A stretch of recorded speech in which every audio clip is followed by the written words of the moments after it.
তো প্রথমে আপনার নামটা একটু বলেন। আমার নাম হলো S A Lalon. S A Lalon, S এতে কি হয়?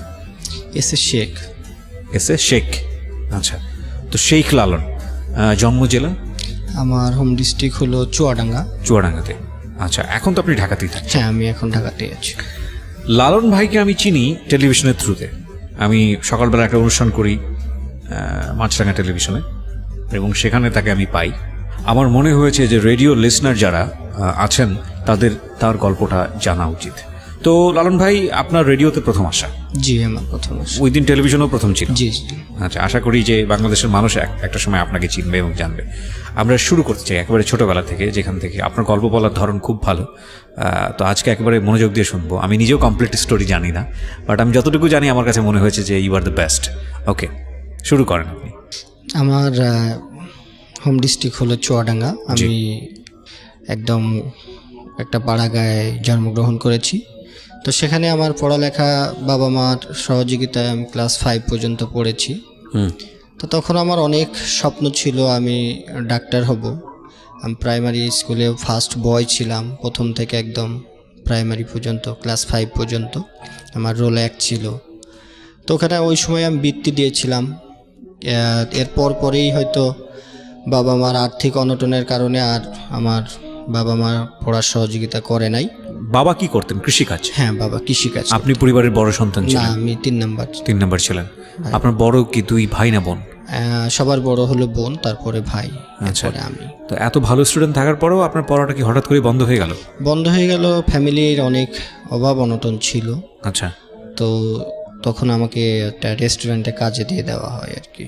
তো আমার বাবাই আমাকে ওই হোটেলে কাজে দিয়ে আসে। তো আমার ভালো লাগতো না, আমার ওই হোটেলের সামনে দিয়ে আমার বন্ধু বান্ধব স্কুলে যেত, আমার খুব কষ্ট লাগতো। তো এটা নিয়ে বাবার সাথে অনেকবারই বার্গেনিং করছি যে আমি ভর্তি হব। তো তারা এই পড়ার ব্যাপারটা, হয়তো ইচ্ছা ছিল অনেক, প্রত্যেকটা বাবা মারই থাকে, তারা ওই সাপোর্টটা দিতে পারে নাই বিধায় আমাকে অনেক সময় তারা এড়িয়ে চলছে বা আমার প্রশ্নের উত্তর দেয় নাই। তো কিছুদিন বলার পরে যখন দেখলাম যে আমার ওই হোটেলের সামনে দিয়ে বন্ধু বান্ধব যায়, তো তারপরে আমি অনেক কষ্টে ওই হোটেলের কাজটা ছেড়ে দিই। আচ্ছা। দিয়ে পরে আবার বাবা মার সাথেও আর রাগারাগ করে কথা বলি না। পরে আমি একটা মুদিখানা দোকানে আমি একটা কাজ নিই। সেই মুদিখানা দোকানেও অনেক দিন কাজ করলাম, প্রায় 17-18 দিন পরে সে মালিকের মন, যথেষ্ট পরিশ্রম করতাম যাতে আমার একটু পড়ালেখার সুযোগ দেয়। তো মালিক দেখলাম যে যতই কাজ করে আসলে তাদেরকে কাজ দিয়ে সন্তুষ্ট করা সম্ভব, অন্য কিছু সে আমাকে অন্যভাবে সুযোগ দেওয়ার কোনো কথা তাদের মাথার ভিতরেও থাকে না। আমি বলার পরে সে বললো যে না, এইভাবে তো আসলে হবে না, তুমি যদি এই স্কুলে যাও তাহলে তো আমার দোকান চলবে না। তো আমি বললাম আমার সপ্তাহে একদিন ছুটি, তো সেই ছুটিটা বললো যে শুক্রবারে তুমি ছুটি পাবা। আমি বললাম শুক্রবারে ছুটি পাইলে আঙ্কেল আমার তো আসলে, আমি একদিন স্কুলে যাইতে চাচ্ছিলাম, তো কি করব? না, এইটা আসলে আমরা কাজ, তুমি যদি ওইভাবে করতে পারো তাহলে করো, নইলে এখানে তুমি কাজ করতে পারবে না। সেখান থেকেও আমি সুযোগটা পাই নাই। তো ওখান থেকে আবার হলো আমি আমার এক বড় ভাইরে ধরে আমি হাই স্কুলে একটা ভর্তি হওয়ার চেষ্টা করলাম। সে ভর্তি করাই দিল, ক্লাস 6-এ আমাকে ভর্তি করাই দিয়েছিল। তো ভর্তি হইলাম অনেক আনন্দ নিয়েই। ভর্তি হওয়ার পরে প্রতিদিন যে ক্লাসে যাব সেই সৌভাগ্যটুকু আমার হলো না। সবাই যেত, প্রতিদিনের মতোই আমার কষ্ট লাগতো যে ক্লাসে যাইতে পারছি না, কাজ করব। কাজ তুলে আবার ওইদিকে বাসায়ও ওইভাবে দেখা যাচ্ছে সম্পর্কটা, আমি বাসার উপরে খুবই অভিমান আমার। আমি এখনও পর্যন্ত দীর্ঘ সময় পার হয়ে গেছে আমি বাসার সাথে যোগাযোগটা রাখি না ওইভাবে। তো তখন হলো বাবা মার ওই জিনিসটা বুঝতে পারতাম না, যে সবাই মনে হতো যে বাবা সবাই পড়তেছে, আমার বাবা মা কেন পড়াইতে পারতেছে না, সবারই তো বাড়িঘর আছে, আমাদেরও বাড়িঘর আছে, তাহলে আমার কেন পড়ার সুযোগটা হবে না। তো ওই জিদ হলো যে না, আমি একা একাই পড়ালেখা করব। তো রেস্টুরেন্টে আবার ওই যে কাজ করতাম, কাজ করার পরে স্কুলে যাব এইভাবে একের পর এক দিন গুনি, আমার ওইভাবে যাওয়া হয় না। তো যদি কোনো দিন একটা সুযোগ পেতাম তো তখন স্কুলে যেতাম। তো গেলে দেখলাম সবার সাথে আমার আসলে ম্যাচ হয় না, কাউকে চিনি না, ক্লাসমেটদের টিচারদেরও চিনি না। তো হঠাৎ একদিন গেলে স্যাররাও অনেক ধরনের বাজে কমেন্টস করতো, আসে না। আর ওই সময় খুব মানে লজ্জা দিত, বেঞ্চের উপর দাঁড় করে রাখতো, কানে ধরে রাখতো, পড়ালেখা কোন পার্ট আছে সেটাও আমি জানতাম না। তো সব মিলাইয়া দেখা যাচ্ছে যে মানসিকভাবেও অনেকটা ভেঙে পড়তাম যে না, আবার পড়বো কি পড়বো না। ক্লাসে গেলে মন ভেঙে যায় যে পড়ালেখা করব না, আবার বাইরে আসলে আবার মনের ভিতরে উদয় হয় যে না আমি পড়ালেখা করব। তো এভাবে অনেক কষ্ট মষ্ট করে টিচারদের সাথেও সেমন আমার কমিউনিকেশনটা ছিল না, স্যারদের সাথেও ছিল না। পরীক্ষা দিতে গেলে নানা ধরনের প্রবলেম, স্যারদের চিনি না, ক্লাস টিচার যে ছিল তাদেরও চিনতাম না। তো সব মিলাইয়া দেখা যাচ্ছে যে আমি ক্লাস 6ও খুব কষ্ট মষ্ট করে পার করেছি। পরীক্ষার সময় গেলে স্যারদের নানান রকমের সমস্যা ছিল যে ক্লাসে প্রেজেন্ট হয় না, তার তো পরীক্ষা নেওয়া যাবে না। তো ওখানেও স্যারদের, হেডমাস্টার কতজনের কাছে যাব, এক কর্ম করি আবার পড়ালেখা চালাইতে যাই। আবার সবাই আসলে কি সমাজটাতে হয়ে গেছে যাদের ধনী লোকের অনেক ধরনের প্রবলেমই সহজেই সলভ হয়ে যায়। গরিব মানুষের আসলে কারো কাছে গেলেও মাথায় অনেকে হাত বোলাইয়া সান্ত্বনা দিয়ে দিচ্ছে যে দেখ পড়ালেখা না করে হাতের কাজ শেখ, এটা দিয়েও মানুষ অনেক কিছু করছে। আমি বলতাম না আমি পড়ালেখাটা করব। স্যারের কাছে বলেছি এইভাবে, হয়তো সব স্যারই সুযোগ এইভাবে দেয় নাই। হেডমাস্টারদেরকে বলেও ওই আগে হলো সরকারি স্কুলগুলোতে নিয়মই আছে যে 80% যদি প্রেজেন্ট না হয় তাইলে ক্লাস যদি 80% প্রেজেন্ট না হয় তাহলে পরীক্ষাতে বসতে দেওয়া বা তার ছাত্রত্ব থাকে না। জি। তো সব মিলে ক্লাস 6 শেষ করার পরে 7-এ উঠলাম এইভাবে কষ্ট করে। তো তখন হলো আমি একটা ক্লাসের মধ্যে বা টিচারদের চোখে আমি একদম মার্ক হয়ে গেলাম যে এই ছেলেটা ক্লাস করে না, এই ছেলেটা ফাঁকিবাজ, এরকম সবার চোখে। বন্ধুবান্ধবের সাথেও ওইভাবে ক্লাসে 2-1জন বন্ধুবান্ধব ছাড়া আর কারোর সাথেই আমার পিছনে যার রোল হয়তো তারটাই আমার মনে থাকে বা তাকে আমি চিনি। আর অনেকের সাথে কন্ট্যাক্ট করলেও ওইভাবে হয়তো কেউ রেসপন্সও করতো না, চিনে না, সেইভাবে সবারই চাঞ্চলতা ছিল। একদিন গেলে আমার খুব খারাপ লাগতো। যখন 7-এ উঠলাম হেডমাস্টারের কাছে এরকম অভিযোগ যাওয়ার পরে হেডমাস্টার আমার কাছ থেকে একটা বন্ড সই নিয়েছে যে তুমি যদি রেগুলার ক্লাসে না আসো। তো স্যারদের যে চিন্তাধারা ভুল ছিল সেটাও আমি বলবো না, হয়তো মনে করতো যে আমি আর 5টা ছেলে মেয়ের মধ্যে হয়তো স্কুল ফাঁকি দিতাম, কিন্তু স্কুলে যাওয়ার আমার একটা প্রচুর ইচ্ছা ছিল, কিন্তু আমি কোনোভাবেই এই দিনটাকে সামনে আনতে পারতাম না। কাজ করতে হয়, আর ওই সময় কাজের পরিমাণটা এত বেশি ছিল যে 8 ঘন্টা কি 10 ঘন্টা, সকালবেলা গেছি 8টার সময় দোকানে ঢুকলে পরেও 10টা বেজে যেত, কোনো ছুটির কোনো সুযোগ নাই। আবার তখন স্কুলও ছিল সকাল 7টায়। হঠাৎ একদিন স্কুলে গেলে দেখা যাচ্ছে যে আমি ক্লাসেই ঘুমিয়ে পড়ছি। তখন তো স্যাররা বিভিন্নভাবে আমাকে কমেন্টস করছে। আর স্যারদের সফট কর্নারটা আমি কখনোই নিতে পারি নাই। ক্লাসে যাই না প্রথম তো ফ্যাক্ট, আবার ওই দিনকে যে ক্লাসে পড়াটা সেটাও হয়তো জানি না, গিয়ে 5-10 মিনিটে হয়তো একটা সাবজেক্ট ক্যাপচার করছি, পরেরগুলো আর পারি না।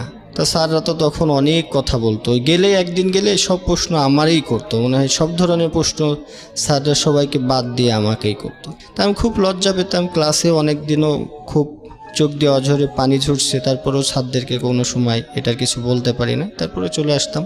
তো যখন ক্লাস 7-এ প্রথম সময় পরীক্ষা হবে, তো ওই স্যার আমার পরীক্ষা নিবে না। তো টিচারের কাছে আমি গেছিলাম, ওই সময় আমি একটু অসুস্থ হয়ে পড়ছিলাম। অন্যবার তো 2-1বার যাওয়ার সুযোগ হয়েছে। তো প্রথম সাহেব পরীক্ষা পর্যন্ত আমি 3 মাসের মধ্যে 5-7 দিনও ক্লাস করতে পারি নাই। এই ছুটিগুলো পাইলেও আমি কাজে লাগাইতে পারি না। তো হেডমাস্টারের কাছে অভিযোগ গেছে, হেডমাস্টার আমার কাছ থেকে একটা বন্ড সই নিয়েছে, তুমি যদি ক্লাস না করো এরপরে এইবার হয়তো মেনে নিলাম, এরপরে কিন্তু তুমি আর কন্টিনিউ করতে পারবে না। তা আমি ওই সময় পরীক্ষাটা দিবই এই চিন্তা ভাবনা ছিল। আর বন্ডসের যে ফলাফল কি হবে এটা ওইভাবে তখন গুরুত্বও দিই না, লিখে দিছি যে আচ্ছা স্যার ঠিক আছে আমি রেগুলার ক্লাস করব। তো তখন পরীক্ষাটা দিলাম। পরীক্ষার পরে আমি তো এরপরেও আর ছুটিও পাই নাই, স্কুলেও যাইতে পারি নাই। তখন বই ছিল আমার মনে হয় 3টা বই কিনতে পারছিলাম আমি, পরের বইগুলোও কিনা হয় নাই। সব মিলাইয়া দেওয়া যাচ্ছে টাকা পয়সাও ছিল না, ওটার উপরে আর অতটা বেশি গুরুত্ব দেই নাই। পরে মনে হলো যে স্যারও তো আর, তখন দ্বিতীয় সাময়িক পরীক্ষা শুরু হয়ে গেল। এইভাবে 3 মাস চলে যায়। 3 মাসের পর যখন দ্বিতীয় সাময়িক পরীক্ষা, তখন তো আমার মনে হলো যে টাকাও নাই, বইও সব কিনে নাই, আবার স্যারেও তো ঝামেলা করবে, যাক লজ্জা টজ্জা পাওয়ার দরকার নেই, আমি আর ওই স্কুলে যাব না। তো পরে আমি ওই আমাদের থানা লেভেল ছেড়ে আমি একটু ডিস্ট্রিক্ট লেভেলে চলে যাই, যে এখানে আমার কেউ চিনবে না, ওখানে যা করি যেভাবে থাকি জীবনযাপন যেভাবে কাটাই ওখানে কাটাবো। তা আমি থানা লেভেল ছেড়ে আমি একটু ডিস্ট্রিক্ট লেভেলে আমাদের চুয়াডাঙ্গা শহরে চলে আসলাম। তো ওখানে হচ্ছে একটা আমি যে অনেক কিছু চিন্তা ভাবনা করে একটা হোটেলে কাজ নিয়েছিলাম, যে ওখানে দারোয়ানের কাজ নিলাম, যে রাত্রেবেলা আবাসিক হোটেলে দারোয়ানের কাজ। হ্যাঁ, তো ওখানে যদি আমি কাজ করি তাহলে তো সারা রাত্রে তো আমার সমস্যা নাই, সকালবেলা আমি ক্লাসটা যেতে পারবো, স্কুলে যেতে পারবো। হ্যাঁ। আচ্ছা, তখনও আপনি নতুন স্কুলে ভর্তি হননি? না, তখন আমি ওই 7 থেকে, তো আমি এখন মাত্র আমি ডিস্ট্রিক্ট লেভেলে আসলাম, ওখানে একটা অবস্থান করব, তারপরে ভর্তি। তো কিছুদিন চাকরি বাকরি করলাম, ওই জায়গায় চাকরি করার পরে আবার হলো যে আশপাশে কোথায় ভর্তি হওয়া যায় বা কোন স্কুলে ভর্তি হওয়া যায়, কাকে ধরে হওয়া যায়। তো কিছুদিন কাজ করার পরে ওখানেও একটা স্কুল খুঁজে বার করলাম, সেই স্কুলে কাজ ধরলে আমার ভর্তিটা সহজ হবে বা কেউ একটু আমাকে সহযোগিতা করতে পারবে। তো ওই জায়গায় একটা ভাইয়ারে ধরে আমি একটা ওই যে চুয়াডাঙ্গা আদর্শ হাই স্কুল নাম ছিল, সেই স্কুলে আমি ক্লাস 8-এ গিয়ে ভর্তি হই। তো উনিও ওই যাকে ধরছিলাম তিনি আবার ওই স্কুলের প্রতিষ্ঠাতার সদস্য যারা থাকে তাদেরই খুব নিকটতম এক ব্যক্তি, উনি গিয়ে ভর্তি করে দিল। তো আমি খুব আনন্দ উল্লাসেই ওখানে কাজ করি আর ওখানে ক্লাসে যাওয়ার একটা মনস্থ করলাম। তো সব মিলে রাত্রিবেলা সারা রাত ডিউটি করলে পরে আসলে ওই যে ঘুমটা সকালে থাকে, আবার ওখানে খুব সকালবেলায় স্কুলে যেতে হয় 7টার দিকে। তো আমার ডিউটি টাইমটা পড়ে যায় সকাল 8টা পর্যন্ত। সারা রাত একটু ঘুমানোরও কোনো সুযোগ ছিল না। আবাসিক হোটেলে সারা রাতে ওই গেস্ট আসা যাওয়া করে, তো তাদের আবার ওখানেও একটু সজাগ থাকতাম। ওই গেস্টের হয়তো কিছু এনে টেনে দিলে ওরাও 2-5 টাকা 10 টাকা এরকম দিত আর কি, তখন বকশিস। এইটার লোভেও অনেক সময় সারা রাতই সার্ভিস দেওয়ার জন্য চেষ্টা করতাম। তো তাদেরকে এইভাবে সার্ভিস দিয়েছি, কিন্তু সকালবেলা ওই প্রতিদিনের ন্যায় এই ঝামেলাগুলো হয়েই যেত, ক্লাসে যেতে পারতাম না। একটু দেখা যাচ্ছে যে 7:30 বা 7টায় ক্লাস শুরু হতো, আমার ছুটি হইতে হইতে 8টা 8:30। তো ওই ফার্স্ট যে ক্লাস টিচার, জি, ওনার সাথে আমার পরিচয়টা খুবই কম হয়েছে। হয়তো গিয়ে শেষে 2-3টা ক্লাস করতে পারছি, আবার এখান থেকে চলে আসছি। এইভাবেই আমার অনেক সময় কেটেছে। তো প্রায় যখন 8টা আমি ওখানে কাজ দারোয়ান এর কাজ করা অবস্থায় আমি ওই জায়গায় ক্লাস 8 শেষ করলাম। শেষ করার পরে ওখানে আমাদের কিছু বন্ধু বান্ধব তৈরি হয়, তখন আমার ভিতরে আবার ওই যে খেলাধুলার একটা প্রবণতা তৈরি হয়। তো বন্ধু বান্ধব যখন ক্লাসে তৈরি হয় বা আমি যে মহল্লাতে থাকতাম, সারাদিনই হয়তো ওখানে রাত্রে ডিউটি করতাম, দিনে ওই ক্লাসের পরেও তো কিছু সময় থাকতো। তো যখন বন্ধু বান্ধব তৈরি হয়ে গেল তখন মনে হইলো যে মন মানসিকতাটাও অনেক বেশি নষ্ট হয়ে যায়, খেলতে পারি না বা তাদের সাথে আড্ডা দিতে পারি না। তাদের সাথে আড্ডা দিলেও শহরের ফ্যামিলির লোকজনগুলোর মন মানসিকতা কেমন যেন একটু, তেমন বন্ধু বান্ধব কারো বাসায় তো আমি কোনো দিন যাই নাই, কারো বাসায় খাইতেও যেতাম না। তাদের সাথে খেলতাম, অনেক বাবা মাই তার বন্ধু বান্ধব যারা ছিল তাদেরকে বকাঝকা করছে যে ওই ছেলে হোটেলে কাজ করে, তোদের কিসের বন্ধু বান্ধব, হ্যাঁ ওর সাথে মেশা যাবে না। হয়তো যারা ছিল তারাও তো আমার মতোই, হয়তো বাবা মার কথা যারা না মানছে, মারধর খাইছে, এটা আবার কানে আসছে, তখন তাদেরকে এড়িয়ে চলতাম, ওর সাথে মিশবো না। তো আমি একটু খেলাধুলায় ভালো ছিলাম, সেই হিসাবে তাদের প্লেয়ার শর্ট পড়লে আমাকে ডেকে নিত।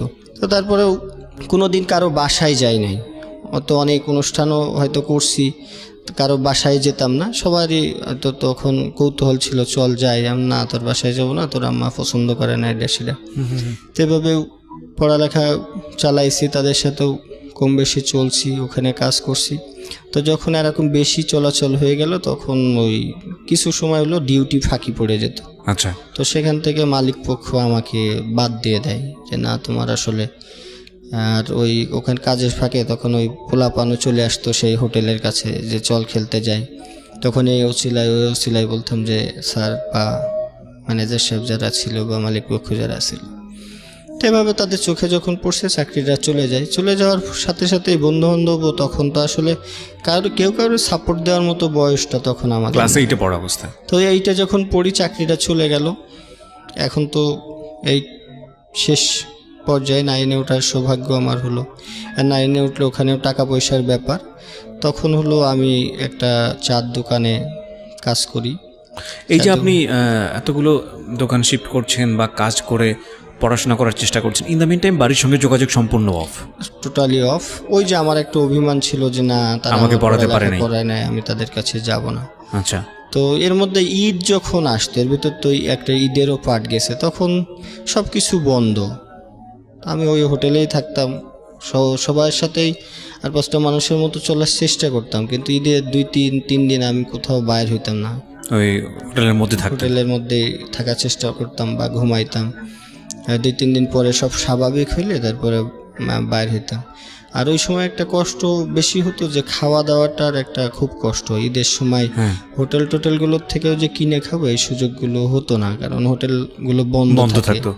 আর আমাদের চুয়াডাঙ্গা শহর খুব বেশি একটা বড় শহর, ছোট একটা শহর। হ্যাঁ, ওখানে 2-3টা হোটেলই শুধু রাত্রেবেলা খোলা থাকে। তো কি করতেন, কি খেতেন ওই সময়টা? তো আমার হলো বাকিটা মানে অনেক সময় আছে যে কলা রুটি খেয়ে আমার মানে জীবন কাটছে বেশি আর কি।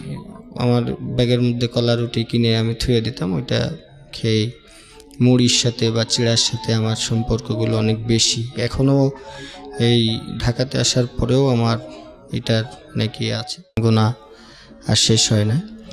তো ক্লাস 9-এ যখন প্রথম সময় পরীক্ষা শুরু হয়ে গেল, তো পরে পরীক্ষার সময়ও আমি ক্লাসে যেহেতু যাই নাই, স্যারদের সাথেও ওই ধরনের একটা বাক বিতর্ক সবসময় থাকে। হেডমাস্টারদের কাছেও আমার পুনরায় পরীক্ষার পারমিশনের জন্য পাঠানো হয় হেডমাস্টারের কাছে গেলাম, তো তুমি জিজ্ঞেস করে যে তুমি ক্লাসে আসো না কেন। তো সেখান থেকে কোনোরকমভাবে যদি আমি পারমিশনটা নিয়ে প্রথম সময় পরীক্ষা দেওয়ার পরে যে ওই জায়গায় পরীক্ষা দিলাম, দেওয়ার পরে হলো রেজাল্ট যখন পাবলিশড হলো তখন আমি অঙ্কে ফেল করছি আর কি। তো অঙ্কে ফেল করার পরে আরও বেশি হতাশ, তখন স্যারদের সহযোগিতা তো দূরে থাক, মনে মনে খুব কষ্টও পেলাম। তো অঙ্ক পারতাম না, তো ওই স্যারের বাসায় গেছিলাম। ওই স্যারটার নাম ছিল অজিত স্যার। ওনার বাসায় গিয়ে অনেক রিকোয়েস্ট করলাম যে স্যার কেমনে কী, বলে তুমি তো স্কুলে আসো না, তোমার বিষয় তো এমনি হেডমাস্টার স্যার অনেক ঝামেলা, আমার তো আসলে কিছু করার নাই, আর তুমি যদি কন্টিনিউ ক্লাস না করো হয়তো তোমার আর সহযোগিতা কেউ করবে না কিন্তু। তো আমি বললাম স্যার আমি তো কাজ করি, আমি কিভাবে ক্লাস করব? দেখো একটা স্যার হিসাবে আমি এই ধরনের কোনো উপদেশ তোমাকে দিতে পারবো না, তবে আমরা প্রথম তো বলবো শত কষ্ট হলেও তুমি হলো ক্লাস করো। তো স্যার যাই হোক আমাকে যতটুকু ওনার ইয়েতে মনে হলো উনি ওইভাবে বলল। তা আমি ক্লাস করার জন্য শতভাগ চেষ্টা করলাম। তারপরেও যেহেতু কাজ করি, পরিশ্রম করে বেড়াই, রাত্রে ওখানেও ওই যে ডিউটিটা করতেছি, তো এখান থেকে ক্লাসটা আমার কন্টিনিউ করা হয় নাই। তো রেজাল্ট যখন ফেল করলাম তো ওই স্যারের কাছে আবারও যাই যে স্যার কিভাবে কি করব। তো তখন একটা হতাশা ঢুকে গেল, আমি যদি এইভাবে ফেল করি বা ক্লাসে না যাই আমাকে পরীক্ষা দিতে দেওয়া হবে না। তো সবাই বলতো যে তুমি যদি এই অঙ্কে ফেল করছো, অঙ্ক তোমার কি সূত্র মুখস্থ করা আছে কিনা? আমি বললাম সূত্র আমি সব পারি, কিন্তু আমি প্রয়োগটা আসলে বুঝতাম না তখনও, আচ্ছা, যে কিভাবে ওই অঙ্কের সূত্র প্রয়োগ করতে হয়। তো এইভাবে দিন গুনি, সবাই যেভাবে বলে সবার কাছে যায় যে ভাই আমি অঙ্ক তো সব পারি, সূত্র পারি, তাহলে আমি অঙ্ক পারি না কেন? তো সবার কাছে যখনই যেতাম একটা সাজেশনের জন্য, বড় ভাই ব্রাদার বা টিচারদের কাছে, সে বললো সূত্র মুখস্থ করো। তো আমি সূত্র এমনভাবে মুখস্থ করলাম যে সূত্র মুখস্থ না, তখন আমার টোটালি এটা ঠোঁটস্থ বললে আমার ঠিক আছে। তো ঠোঁটস্থ করেও আমি অঙ্কের সময় আমি অঙ্কটা টোটালি মুখস্থ করে যেতাম।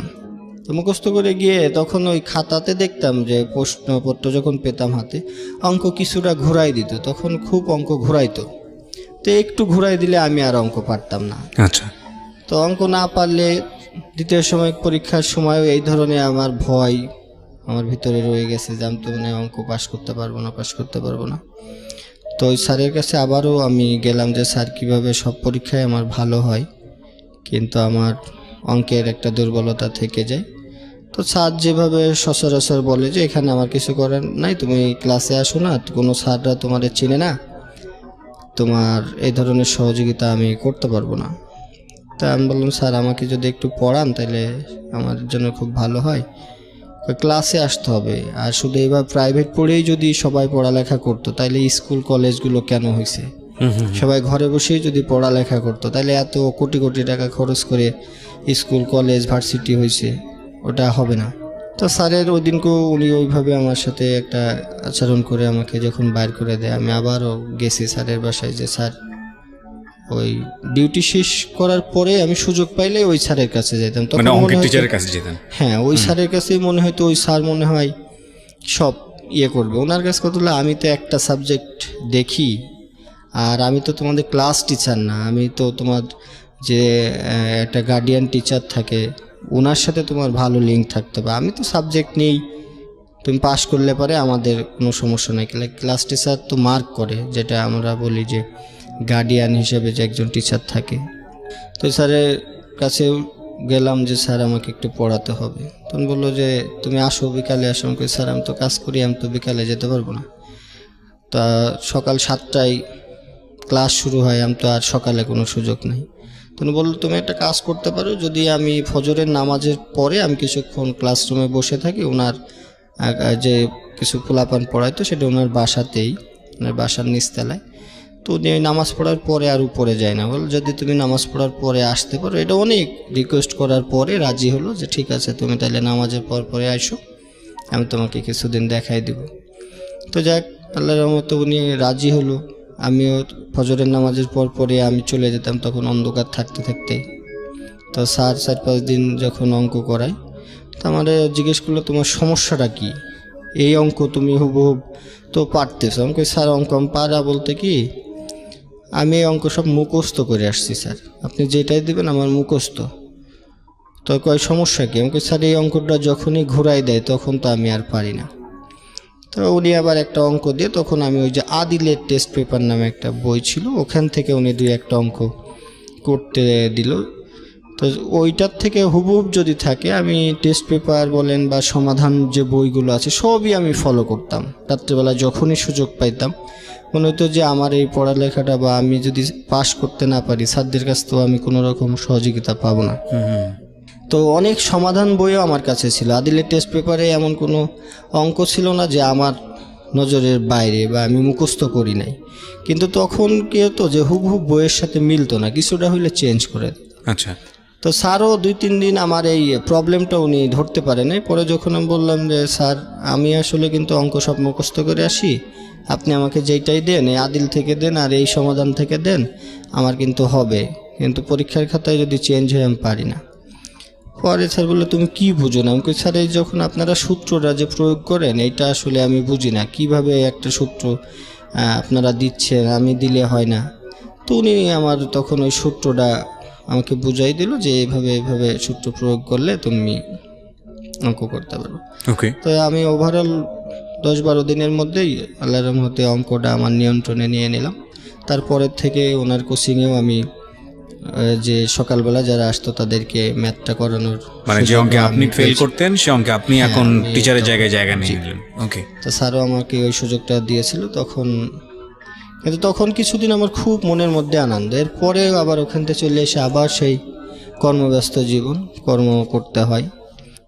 9 এইভাবে গেল। কিন্তু ক্লাসের ব্যাপারগুলোতে আমাকে প্রতিদিনই অপমান হতে হয়েছে, যে যেদিন কই গিয়েছি টিচাররা হয়তো চিনে না, অপমান করছে, দাঁড় করায় রাখছে, সাবজেক্টগুলো পড়াও অনেক সময় পারি না বলতে কি আমি তো জানিই না আজকে কী পড়া হবে।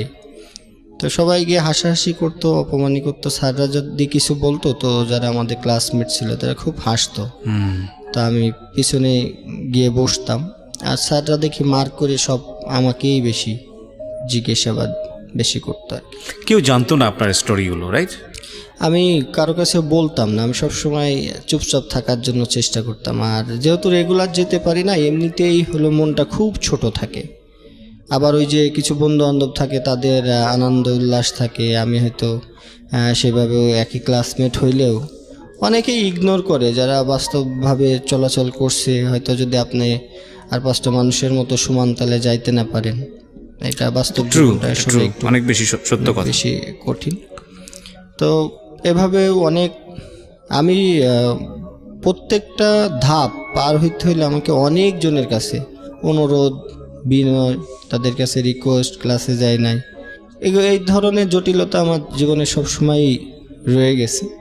আমি তাদের কাছে গিয়েও কেউ হয়তো সহযোগিতা করছে, না করলে হয়তো আজকে এই পর্যন্ত আসতে পারতাম না। হয়তো ধারাবাহিকভাবে একবারের জায়গায় 5বারের জায়গায় মালিক পক্ষ যারা ছিল, হয়তো স্কুলে জটিলতা হইলে আমি 2 দিন কাজে যাই না, তখন ওই কাজগুলোও আবার বিকালবেলা আসলে মালিকের কাছেও বকাবকি করছি, পড়াশোনা করে তুমি জজ ব্যারিস্টার হইবা, তাই এই তার দোকানে বা এই দোকানে কাজ করার দরকার কি, যাও চলে যাও হ্যান ত্যান। সেই সময় আপনি একটা চায়ের দোকানে কাজ করতেন? আমি আবাসিক হোটেলের আবাসিক হোটেলে কাজ করতাম রাতে, আর দিনে করতাম চার দোকানে কাজ, যাতে কিছু ওরে টাকাটা বেশি আমি বাবা। পাই। আর তখন হলো যে হোটেলে কাজ করতাম আবাসিক হোটেলে, ওখানে আমাদের বেতনটা খুব, আমার বেতন ধরা ছিল 600 টাকা মাত্র? হ্যাঁ, আর ওখানে যে হিসাবটা ছিল যে আপনাকে বাকিটা ওই যে যারা গেস্ট আসে তাদের কাছ থেকে যদি টিপস পান ওইটাই আপনার সব, ও আর খাওয়া দাওয়ার কিন্তু সুযোগ নেই। তো ওখানে থাকার একটা ব্যবস্থা থাকে। তো এইটা করলে পরে ওই দেখা যাচ্ছে যে এদিকে ক্লাস শেষ করে এসেও তখন আবার অনেক করতাম যে আমাকে যেভাবে খাওয়ার টাকাটা অ্যারেঞ্জ করতে হবে। একটা হোটেল থেকে ভাত বা গেস্টের ভাত টাত কিনে আনলেও সেখান থেকেও যদি থাকে সেসব খাবারও রেখে দিয়েছি, খেয়েছি। তো যখন এইভাবে নাইনের ফাইনাল পরীক্ষা হয়ে যাবে, ফাইনাল পরীক্ষার পরে 10-এ ওঠার সময় আমার ক্লাসের যে প্রেজেন্টের যে বিষয়গুলো, অ্যাটেন্ডেন্সগুলো স্যারদের নলেজে গেছে, বা হেড স্যার উনি আমাকে ডাকায় বললো যে তুমি কিন্তু কোনোভাবেই ক্লাস যদি 10-এ তুমি না করো তুমি কিন্তু পরীক্ষা দিতে পারবা না, তো পারবাই না। উনি গ্যাস স্যার। তো এর আগে হলো ওই যে আমার এই ক্লাস 9 পর্যন্ত আমাদের আরেকটা টিচার ছিল, উনি অতটা বেশি অ্যাটেন্ডেন্সের উপরে গুরুত্ব দেয় নাই। তো ক্লাস 10-এ যখন উঠি তখন গিয়াস স্যার নামে একজন স্যার ওখানে আসলো। উনি প্রথম এসে অনেক বেশি মানে পুরা স্কুলের একটা ডিসিপ্লিন চেঞ্জ করার বা পড়ালেখা ভালো করার একটা উদ্যোগ নিল। আচ্ছা। নেওয়ার পরে আমি যখন এই 10-এ উঠলাম, আমার তো ক্লাসে যাওয়ার কোনো সুযোগ হলো না। তো এইভাবে প্রথম পরীক্ষা হলো, দিলাম। সেখানেও হয়তো স্যার যারা ছিল তারা হয়তো একটু সফট কর্নার দেখাইলেও বা গিয়ে কোনো রকম পরীক্ষাটা দিয়ে আমি চলে আসছি। কিন্তু যখন ফাইনাল পরীক্ষা, আমাদের যেটা টেস্ট পরীক্ষা বলে, ওই সময় গিয়ে আমারে টোটালি আটকাই দিল স্যার। কি জন্যে?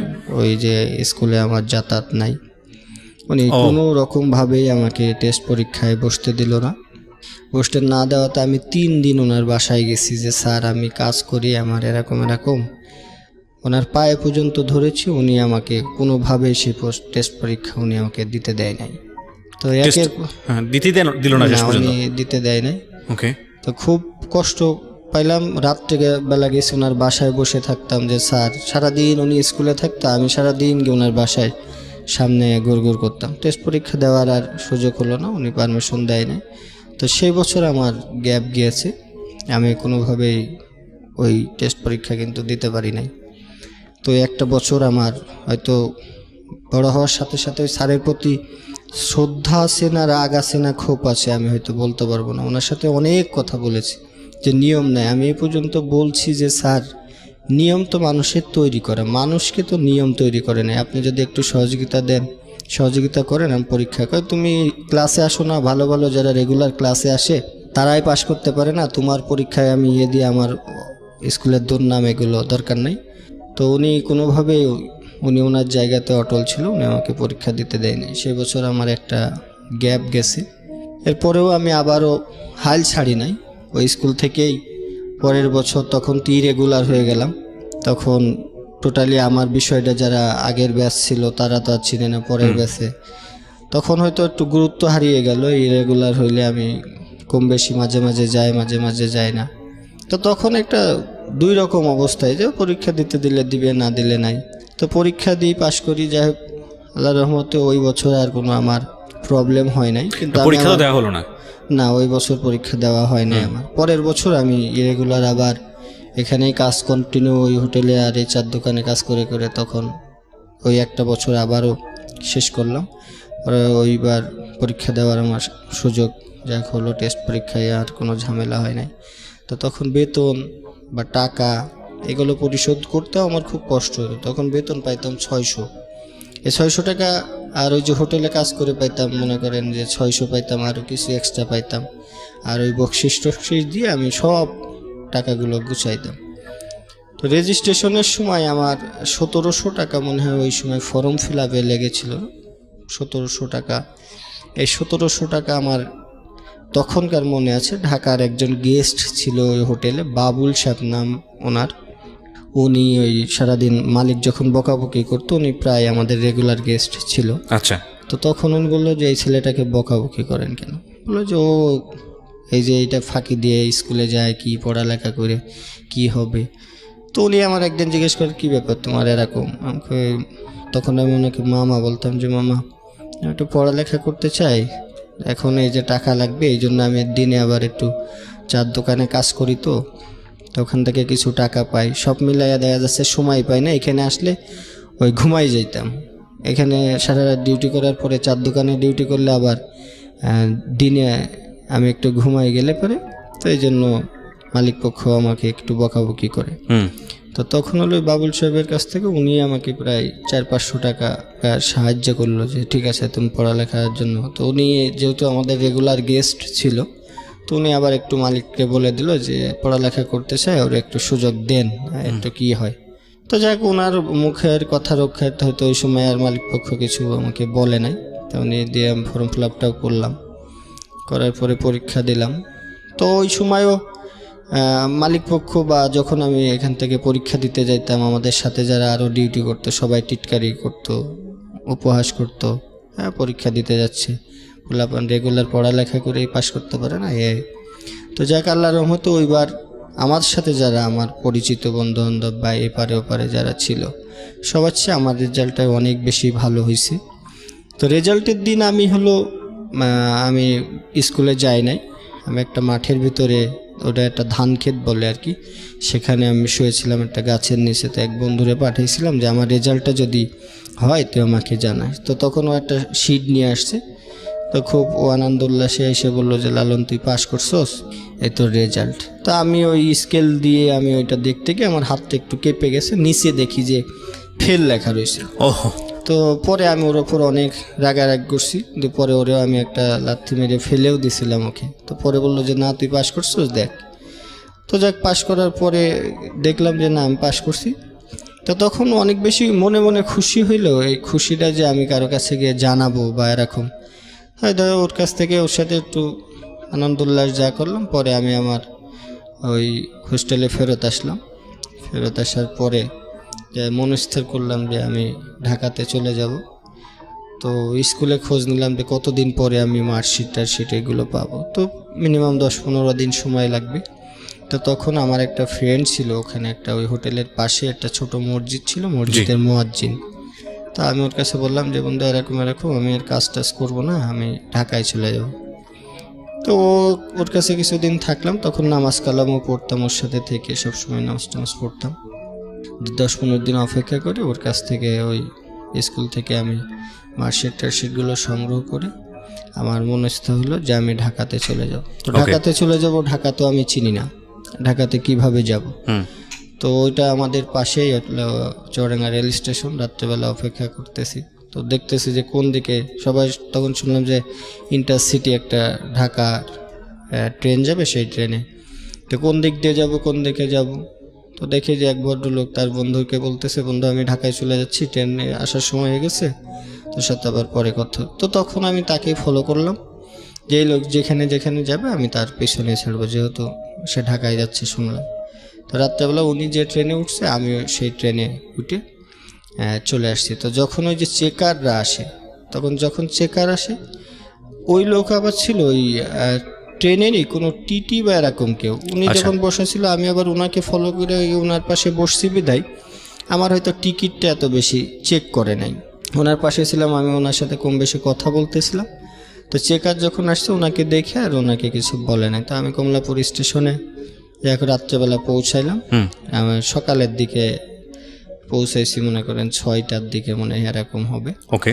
তা আমি নামার পরে ওই জায়গাটা আমি ওই যে আগে সিনেমা কম বেশি দেখতাম যেহেতু, তো দেখলাম যে এখানে এটা তো আমরা সিনেমাতে দেখছি এই কমলাপুর স্টেশনে অনেক শুটিং হয়। তো সেই জায়গাতে নামলাম। নামার পরে আমি ওই আমার পিছনে একটা লম্বা ব্যাগ ছিল আর কি, ব্যাগের মধ্যে আমার কিছু কাগজপাতি জামা কাপড় ছিল, ওইটা রেখে আমি একটু ঘোরাঘুরি করতেছি। এর মধ্যে এসে দেখি যে আমার ব্যাগটা নাই। তো ব্যাগটা নাই, অনেক খোঁজাখুঁজি করার পরে তখন খুব কষ্ট লাগলো। তখন আমার কাছে মাত্র 33 টাকা মতো রয়েছে। 33 টাকা নিয়ে আমি সামনে অনেকক্ষণ হাঁটলাম, হাঁটাহাঁটি করলাম, অনেককে জিজ্ঞেস করলাম ভাই একটা ব্যাগ দেখছো এখানে? কেউ দেখলাম যে আমার কথাবার্তায় সুযোগ, সেটা আমার জীবনে প্রথম ঢাকাতে আসা, আর মানুষের প্রতিও আমার ওই ধরনের ধ্যান ধারণাও নাই। তো তখন এখানে নেমে আমি হলো বাইর হইলাম, ওই যে স্টেশনের পরে যে রিক্সা নেওয়ার চেষ্টা করলাম যে আমি তো কোথায় যাব। তো ওই যে হোটেলে থাকাকালীন সময় এক ভাই ছিল, উনি বলতো যে ওই যে আমাদের ওই হোটেলের গেস্ট হিসাবে যেত, তো বললো যে তুমি যদি কখনো ঢাকায় যাও তাহলে আমার কাছে যে, আমার নাম অমুক, আমার বাসা ঢাকা সাভার স্মৃতিসৌধের ওখানে। যেমন হোটেলে কাজ করলে অনেকের সাথে পরিচয় হইলে যেটা হয় আর কি, যে তুমি যাও ঢাকাতে গেলে আমার সাথে দেখা করো, এরকম ইত্যাদি ইত্যাদি। তো আমি হলো ওখান থেকে রিক্সা নেওয়ার চেষ্টা করতেছি যে ভাই আমি সাভার যাব, দেখি সব রিক্সাওয়ালারা আমার মুখ পানে তাকায় আর হাসে। তো এর মধ্যে 2-3 জন দেখার পরে একজনকে জিজ্ঞেস করলাম যে ভাই কেমনে কেমনে, বলে সাভার তো এখান থেকে অনেক দূর, তুমি এখান যেতে পারবে না, তুমি বাসে যাও। তো বাসে যাব, যে বাসে উঠি আমাকে নামাই দেওয়া হয়, যে বাসে উঠি আমাকে নামাই দেওয়া হয়। কেন নামাতে হচ্ছে? যে ওই যে এক একটা রুটের তো এখন বুঝি যেটা, যে এক একটা ঢাকা শহরে তো এক একটা রুটের আলাদা বাস। তো আমাকে বলে দিছে এইদিকে যাবে, আমি সব যে বাসই পাই সেটাতে উঠে যাই। তো একসময় ওই কন্ট্রাক্টরের সাথেও চিল্লাচিল্লি লাগাই দিয়েছি, ভাই আমাকে নামাই দেন কেন, আমি তো ভাড়া দিব। তো অনেকেই যেভাবে তাকায় আর কি, যে এটা কোত্থেকে আসছে, কি আসা এই বিষয়।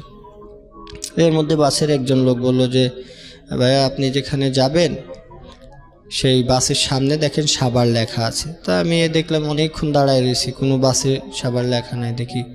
এরপরে একজনকে জিজ্ঞেস করলাম যে ভাই আমি তো সাভার যাবো কীভাবে? বললো যে ওই যে আপনি মতিঝিলের ওইদিকে শাপলা চত্বর একটা জায়গা আছে, এরকম নাম বললো, যে ওখান থেকে যান, ওখানে সাভার যে যাবে বাস।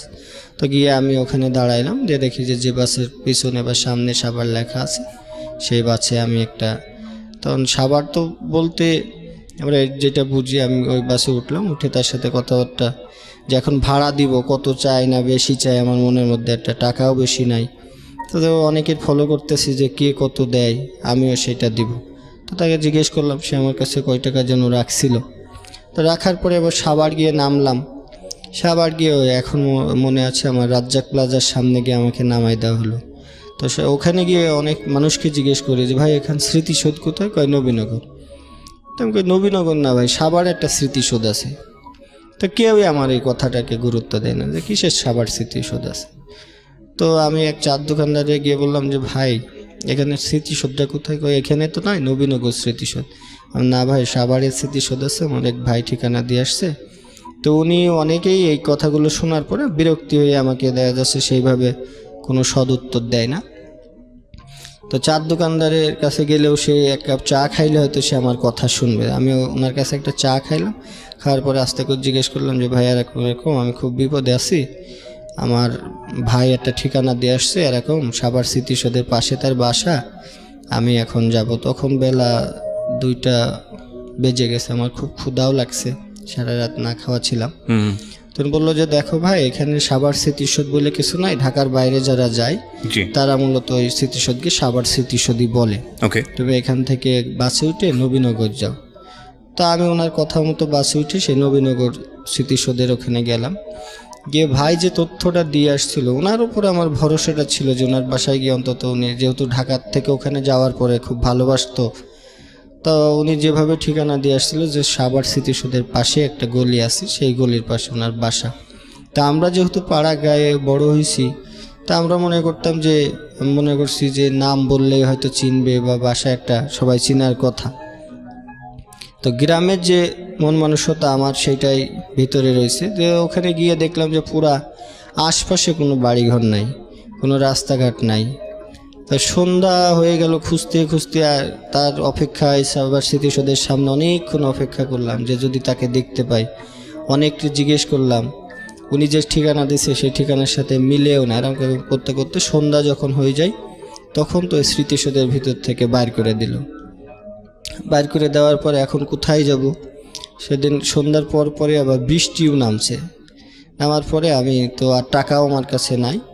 ওখান থেকে আমি হাঁটতে একদম সাভারে আসলাম, রাজ্জাক প্লাজার এই জায়গাতে আসলাম, তখন রাত্র প্রায় 12টা বাজে।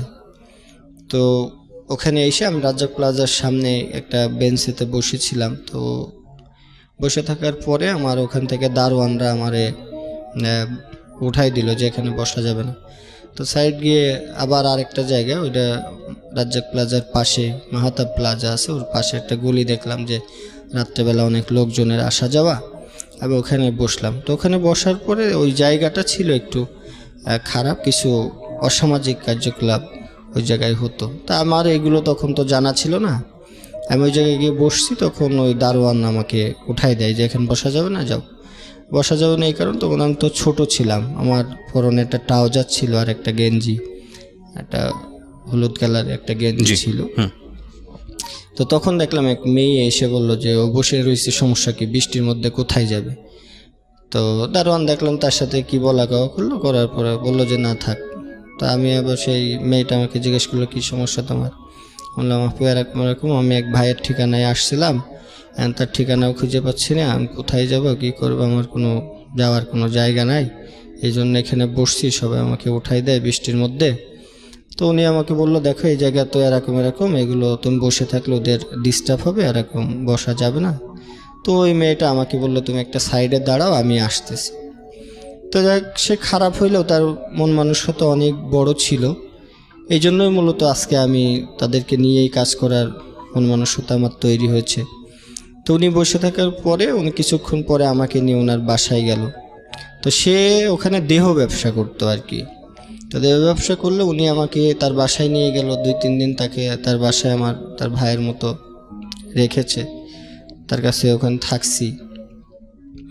তো 3-4 দিন যাওয়ার পরে উনি মনে হয় আবার ওখানে গেছিল, হয়তো বাড়িওয়ালার ইনফরমেশন আর কি। বাড়িওয়ালা বললো যে তুমি এখানে থাকতে পারবে না, তোমার যে আপু বাইরে গেছিলো সে তো এরকম এরকম পুলিশের হাতে ধরা খেয়েছে, বাসা ছেড়ে দিতে হবে। তো উনি আমার বাসাতে বাইর করে দিয়ে বাড়ি তালা মেরে দিল।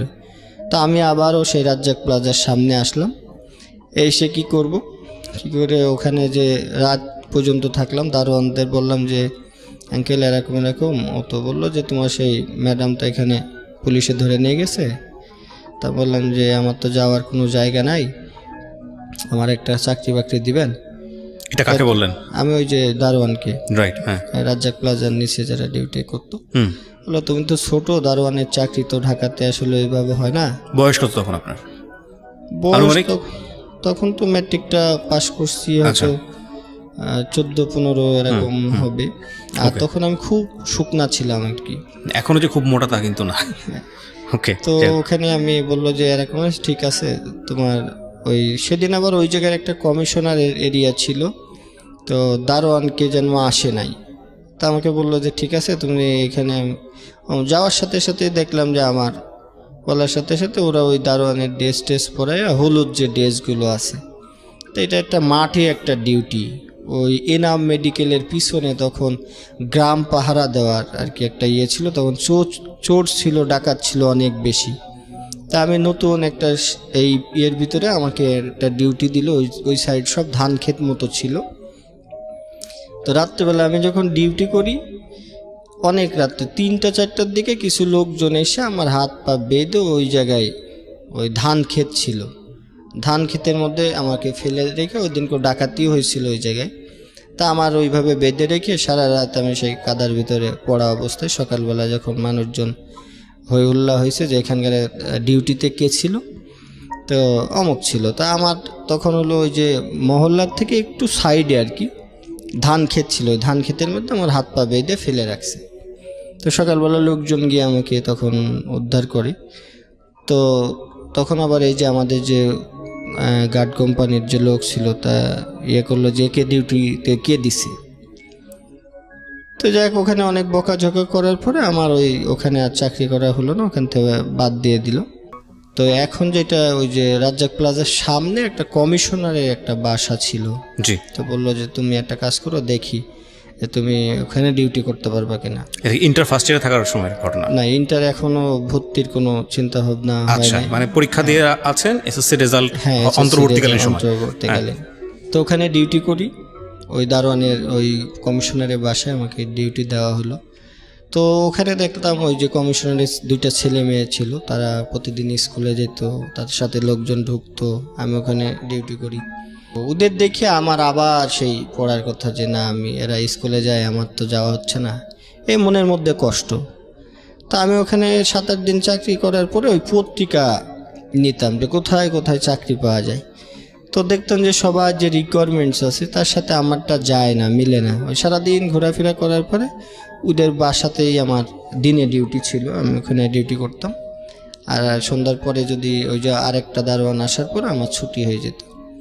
তো রাত্রেবেলা ওখানেই থাকতাম।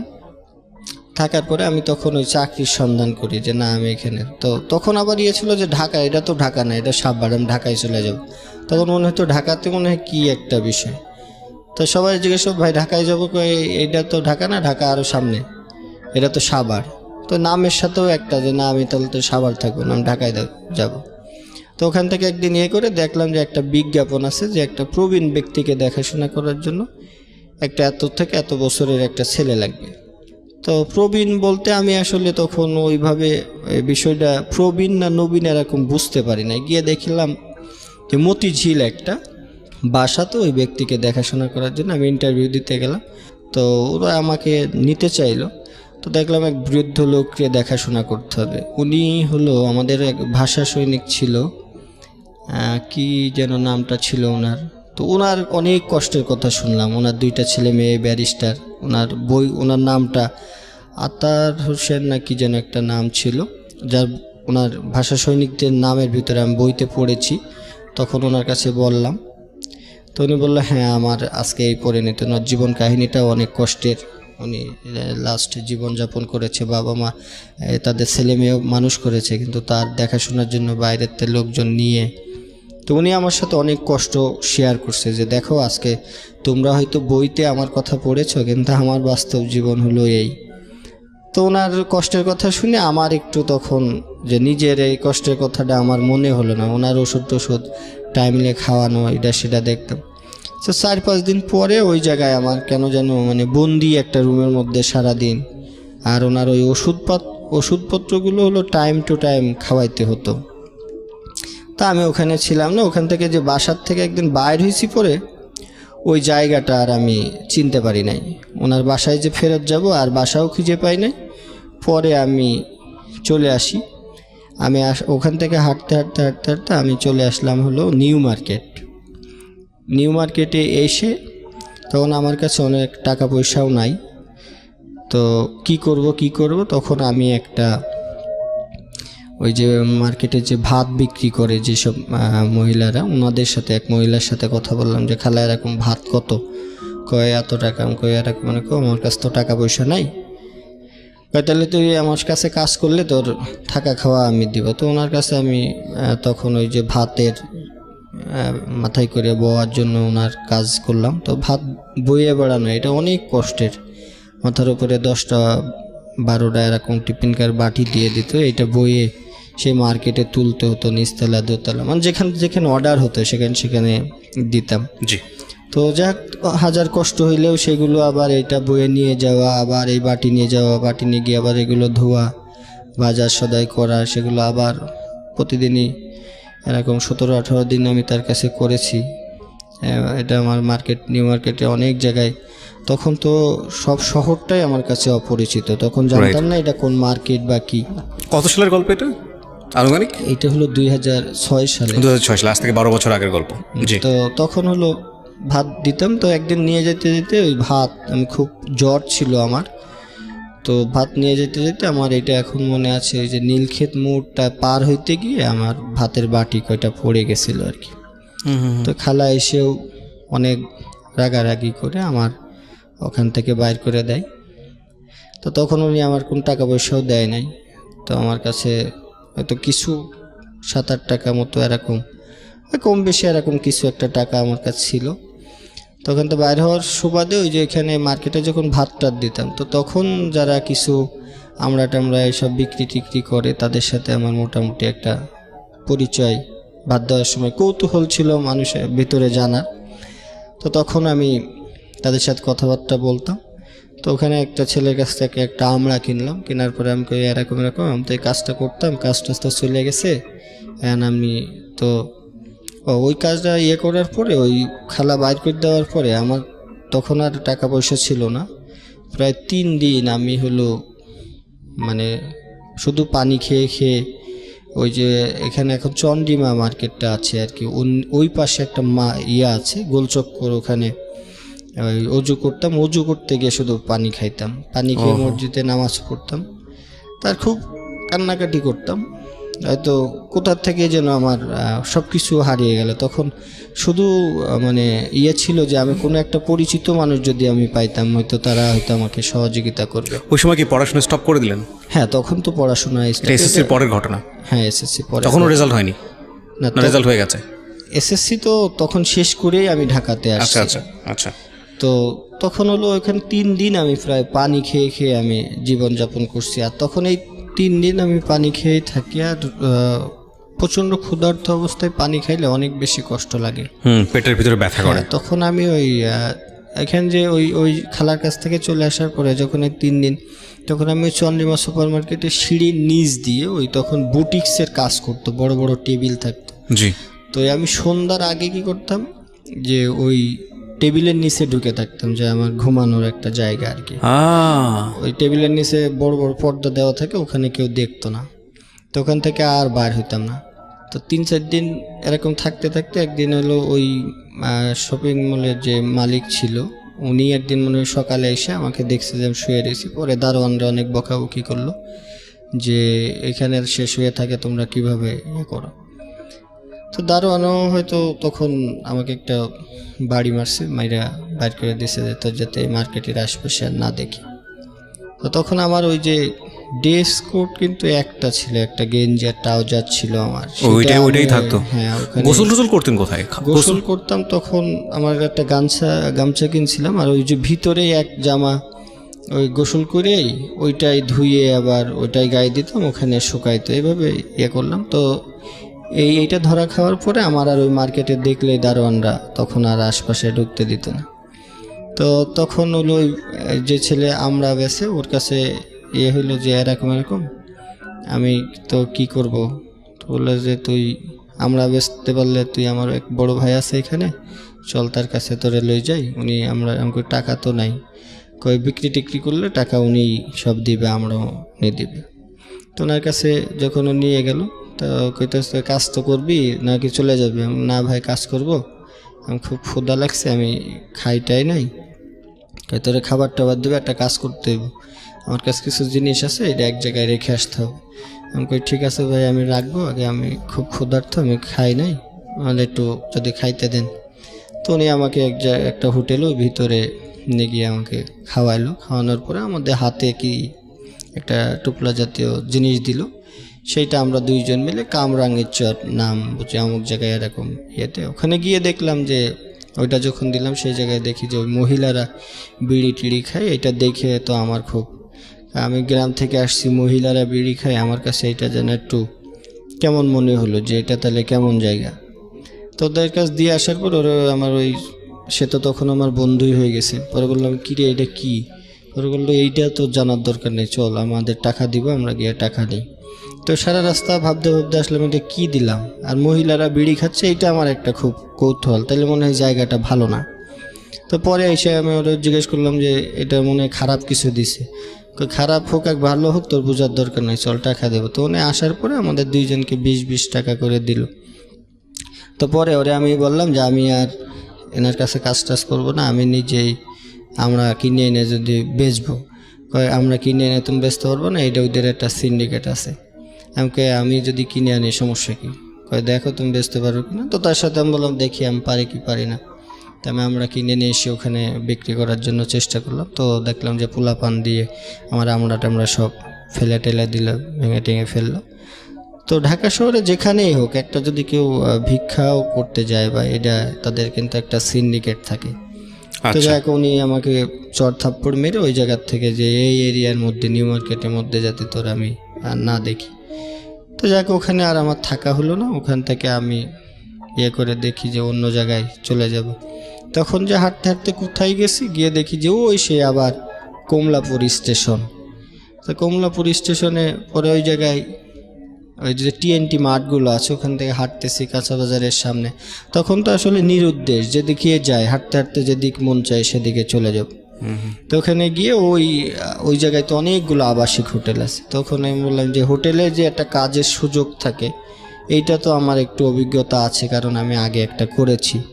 তো ওখানে হোটেল আল বেলাল নামে একটা হোটেল আছে একদম টিএনটি মাঠের সামনে।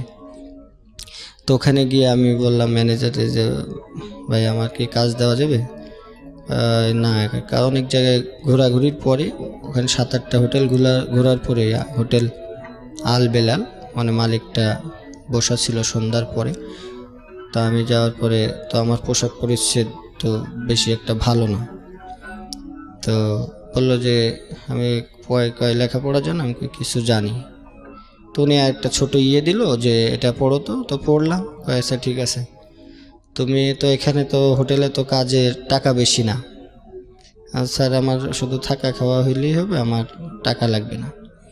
তো উনি বললো যে ওরা একটা কাজ করো, ওর তো আছে লেখাপড়া কম বেশি জানে, ওরা আমাদের অফিসের পিয়ন হিসেবে রাখো।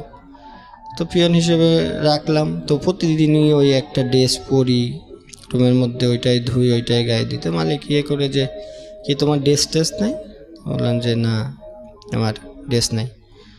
তো যাই হোক ওখানে ওই যে অনেক দিন কাজ করেছি, অনেক গেস্ট আসতো, তাদের মানে মন জোগায় চলতাম। তো অনেকেই কম বেশি সহযোগিতা করতো। ইন দ্য মিন টাইম বাড়ির সঙ্গে কোনো যোগাযোগ নেই? না, এর মধ্যে বাড়ির ইচ্ছাও হয়নি বাড়িতে যাওয়ার? তখন আমি ইচ্ছা বলতে কি আমার সারা দিনই খুব কষ্ট, খাওয়া দাওয়া থাকা।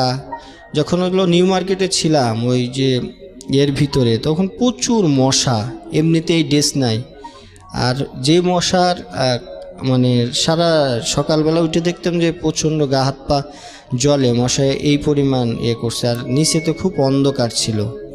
তখন তো আমি ওখানে পলাই থাকতাম আর কি, শুধু একটু ঘুমানোর জন্য। বাইরে ঘুমাইলো ওই যে বাইর করে দেয়, এটা বাইর করে দেয়, বৃষ্টি হয়। তো মনে হয়নি যে এই যন্ত্রণা সহ্য করার চাইতে অন্তত বাড়িতে গিয়ে তো একটু ঘুমাইতে পারবো? ওই যে একটা জিদ ছিল যে বাবা মা তখন করে নাই, আমার কপালে মনে হয় এই কষ্টটাই লেখা আছে। আর বাসার কথা যে ভাববো, ওই যে বাইর হয়ে চলে আসার পরে মানে সারাদিন দৈনন্দিন কষ্টের কথাই বলতে পারি না। আর পিছন নিয়ে মানে একটু পরে আমার প্রচণ্ড ক্ষুধা, আমি এই খাবারের সন্ধানে ঘুরতেছি, পরে কি করতে হবে এই চিন্তা অনেক পরে। মানে 1 ঘন্টা পরে আমার লাইফে কি হবে সেটা নিয়ে আমি চিন্তিত, সুতরাং ওইখানে আর বাড়ি নিয়ে চিন্তা তখন এই ধরনের কোনো চিন্তা ভাবনা নাই। তখন মনে হতো যে কোথাও একটা জায়গায় করব।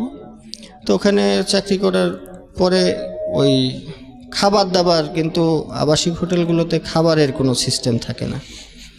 তো যখন ম্যানেজার ছিল, তুমি কি খাওয়া দাওয়া করো না?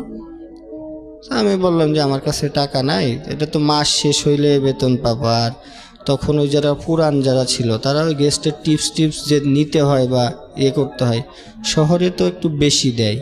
তো বেশি দিলে খাবার থেকে আমি তো ওই টাকাটা শুধু জমাইতাম, সন্ধ্যার পরে হিসাব করতাম যে একবারে খাইলে যাতে আমার কালকে খাইতে না হয়। তো রাত্রেবেলা আমি একবারে খাবার খাইতাম। আর সারাদিনেও তখন আমার ইনকামও বেশি হতো না। যারা পুরান ছিল ওরা টিপস বেশি পাইতো, ওরা চাইতো। আমি কখনো কারো কাছে ওইভাবে চেতে পারতাম না, কেমন যেন একটু ভেতরে লাগতো। আর অভিজ্ঞতাও ছিল না। তো প্রতিদিন রাত্রেবেলা একবার খাইতাম, ওই একবার খেয়েই আমি সারাদিন কাটাইতাম। তো কিছু কিছু টাকা আমি জমাইতাম। তখন মনে হলো যে আমার পড়ালেখা করতে হবে। এটা হলো প্রায় 6 মাস চলে গেল। তার আশপাশে যখনই ছুটি পেতাম রাত্রেবেলা আমার ডিউটি নিতাম, সব সময় রাতে। সবাই দিনে ডিউটি করার চেষ্টা করে, আর আমি বলতাম যে আমার ডিউটিটা রাতে দেন। তো রাতে ডিউটি করতাম ওই 7টা পর্যন্ত, ওই হোটেল সার্ভিসে কাজ করতাম। সকাল 7টা-8টার পরে সবাই আসার পর আমার ছুটি দিত।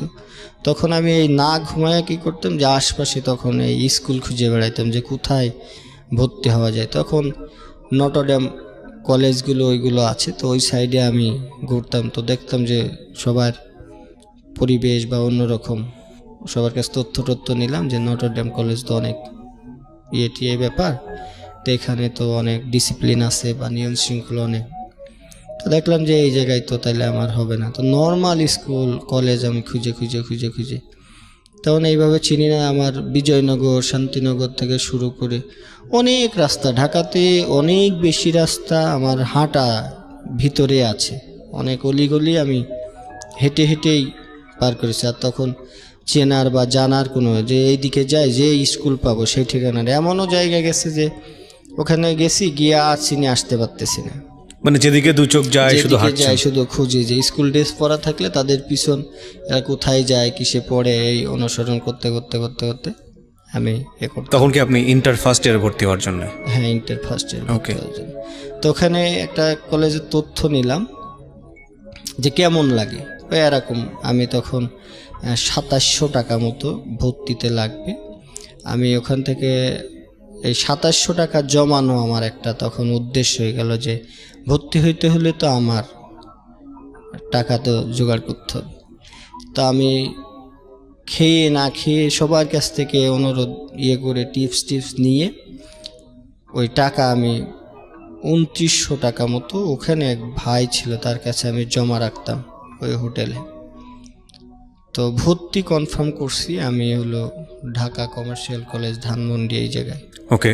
এই চতুর সাইড ঘুরে আমি এখানেই দেখছি একটা কম, আবার ওই স্কুলটা দেখলাম যে একটা বাগান টাকার মতো, তো সরকারি, তাইলে তো অনেক সুযোগ সুবিধা পাবো। তো তখন আমি কমার্সের ব্যাকগ্রাউন্ডে ছিলাম, তো আবার ওইটা কমার্শিয়াল কলেজ ছিল।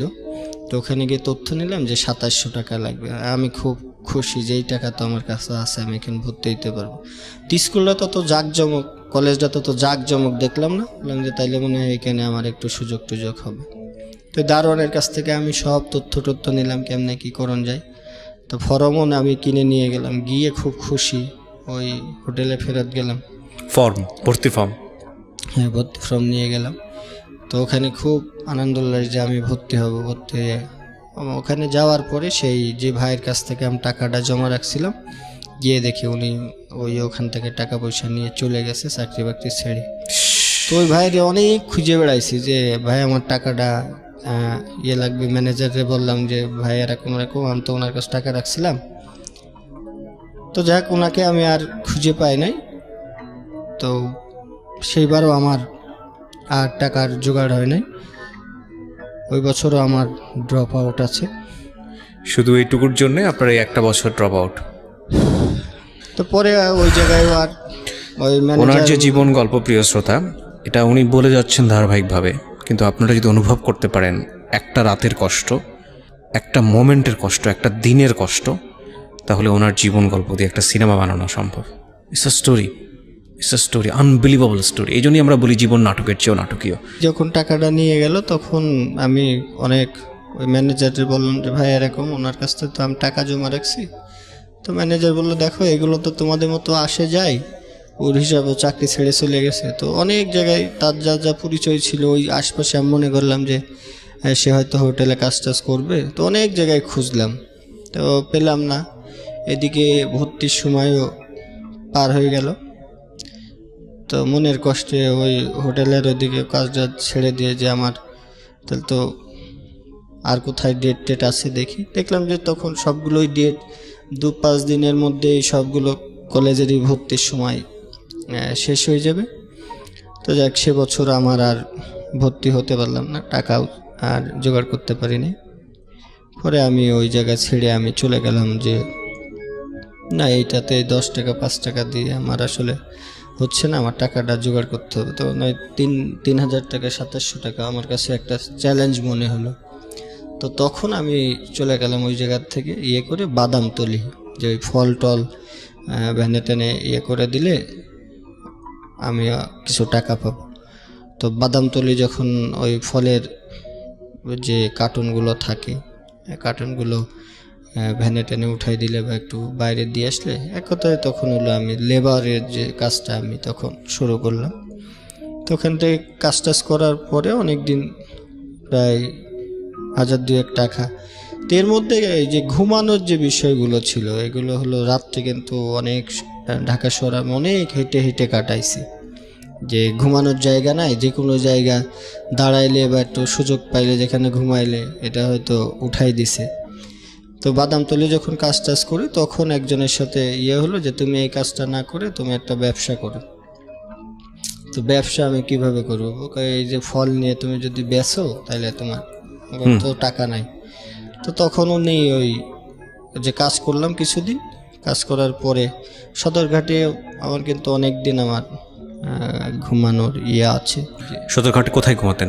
এই যে স্টেশনের এই ইয়েগুলোতে, মানে যেখানে একটু সুযোগ পাইতাম যে ফাঁকা জায়গা, এই জায়গায় কেউ কিছু বলবে না, তাহলে সেখানে থাকি। হয়তো কিছুক্ষণ পরে বকাঝকা করলে উঠে চলে গেছি। তো টাকাগুলো তখন আমি এই প্যান্টের যে ভাঁজ থাকে, আর রাত্রেবেলা থাকলে আমাদের কাছে ওই ছিনতাইয়ের বিষয়গুলো 2-3 জন ধরে টাকা পয়সা নিয়ে নিত। তখন আমি ওই প্যান্ট এই বেল্টের নিচ দিয়ে একটা কেটে ওর ভিতর যে ডাবল সেলাই থাকতো ওর ভিতরে আমি গুছাই রাখতাম। প্যান্টের নিচে যে ভাঁজ থাকে এইটার ভিতরে টাকা ঢুকা রাখতাম। হ্যাঁ, তখন রাখতাম, যাতে সারাদিন মনে করেন যে যাই হোক আমার ওই টাকার প্রতি একটা থাকতো, যে টাকা জমাতে হবে আমাকে ভর্তি হওয়ার জন্য। 700-800 টাকা যখন হলো তখন আমি 1 কার্টন ওই যে আপেল নিয়ে একজনের কাছ থেকে পাল্লা টাল্লা কিনে আমি তখন ব্যবসার জন্য, এখন ওই এলাকায় তো হবে না, তখন চলে আসলাম এই যে শহীদ সরোয়ার্দী মেডিকেল কলেজের এই সামনে। তো ওখানেও দেখলাম যে এক ধরনের,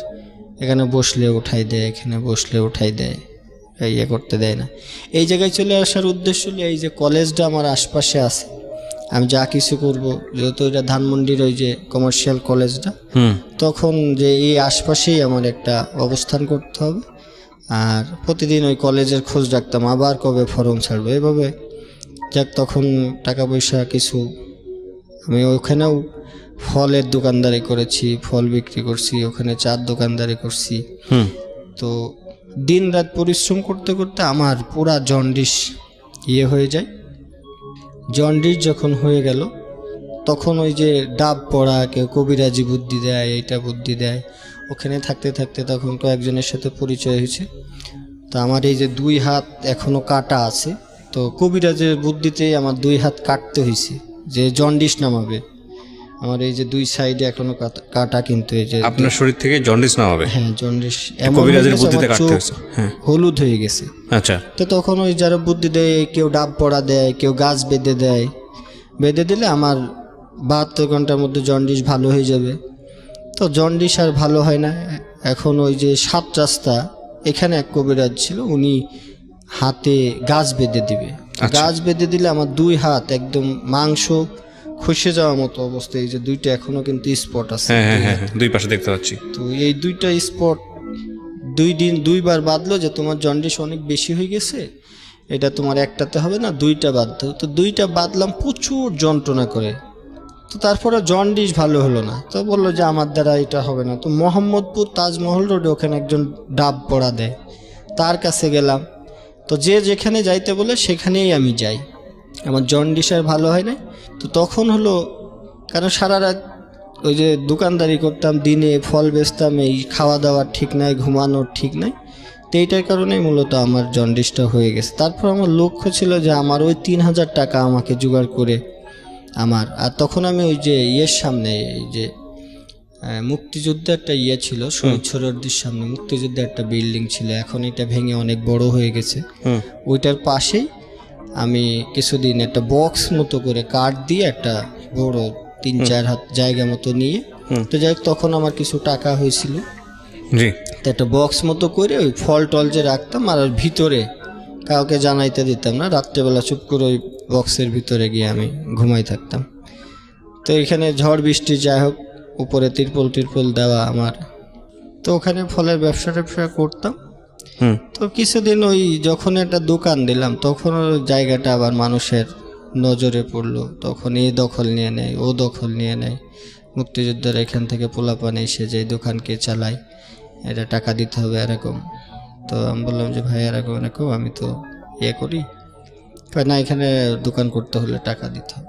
তখন একটা নির্ধারিত ছিল যে এই টাকাটা, তাও আমি দিয়েছি। তো কিছুদিন পরে ওইগুলো পুলিশে ভেঙে টেঙে দিল।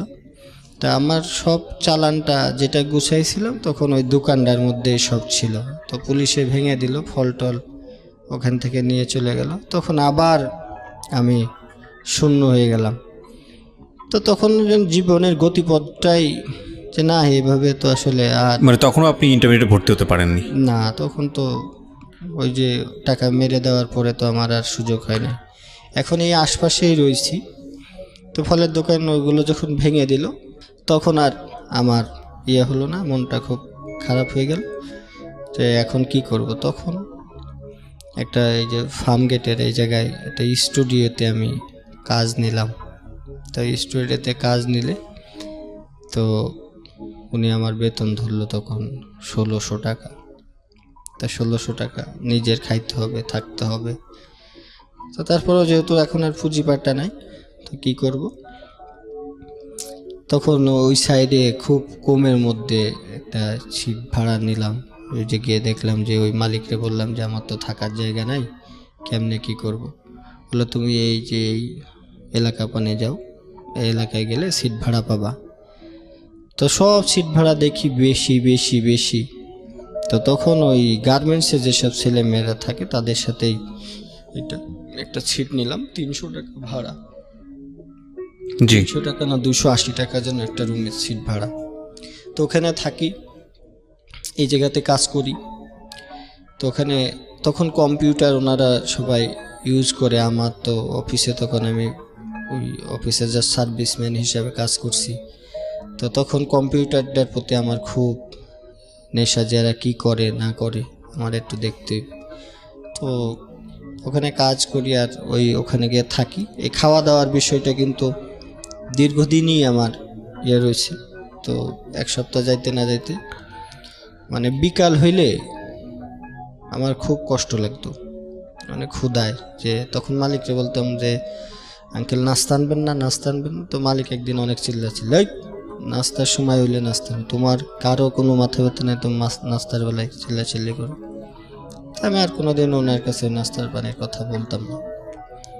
তো সারাদিন তো ওই জায়গায় গিয়ে থাকি। তো ওখানে যে রান্না হতো মেসে, আমি বলতাম যে না, আমি মেসে খাবো না, আমি বাইরে খাবো। তো ওই সিট ভাড়া দিতাম, কিন্তু খাওয়ার বিষয়টা আমার অনিশ্চিত ছিল। হয়তো কলা রুটি খেয়ে আমি দিন কাটাচ্ছি।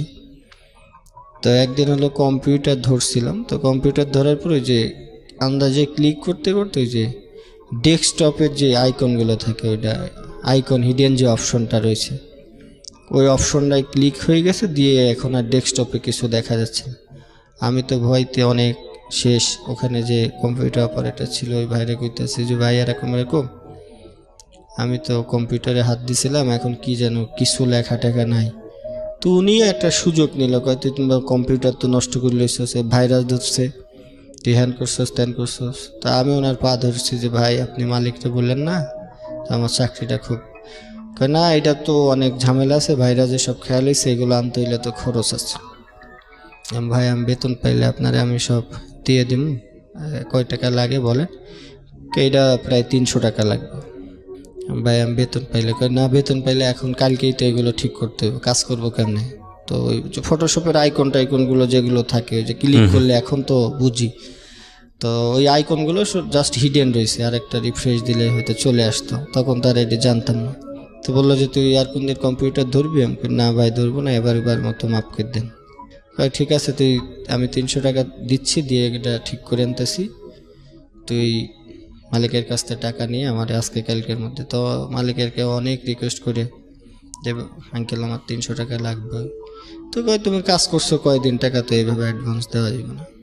তো মালিকও দেয় না, ওনারও বলি যে ভাই আপনি একটু, আমি তো টাকা দিয়ে কম্পিউটার ঠিক করছি। তো উনি যা কি ঠিক করে আর একজনকে ডাক দিল।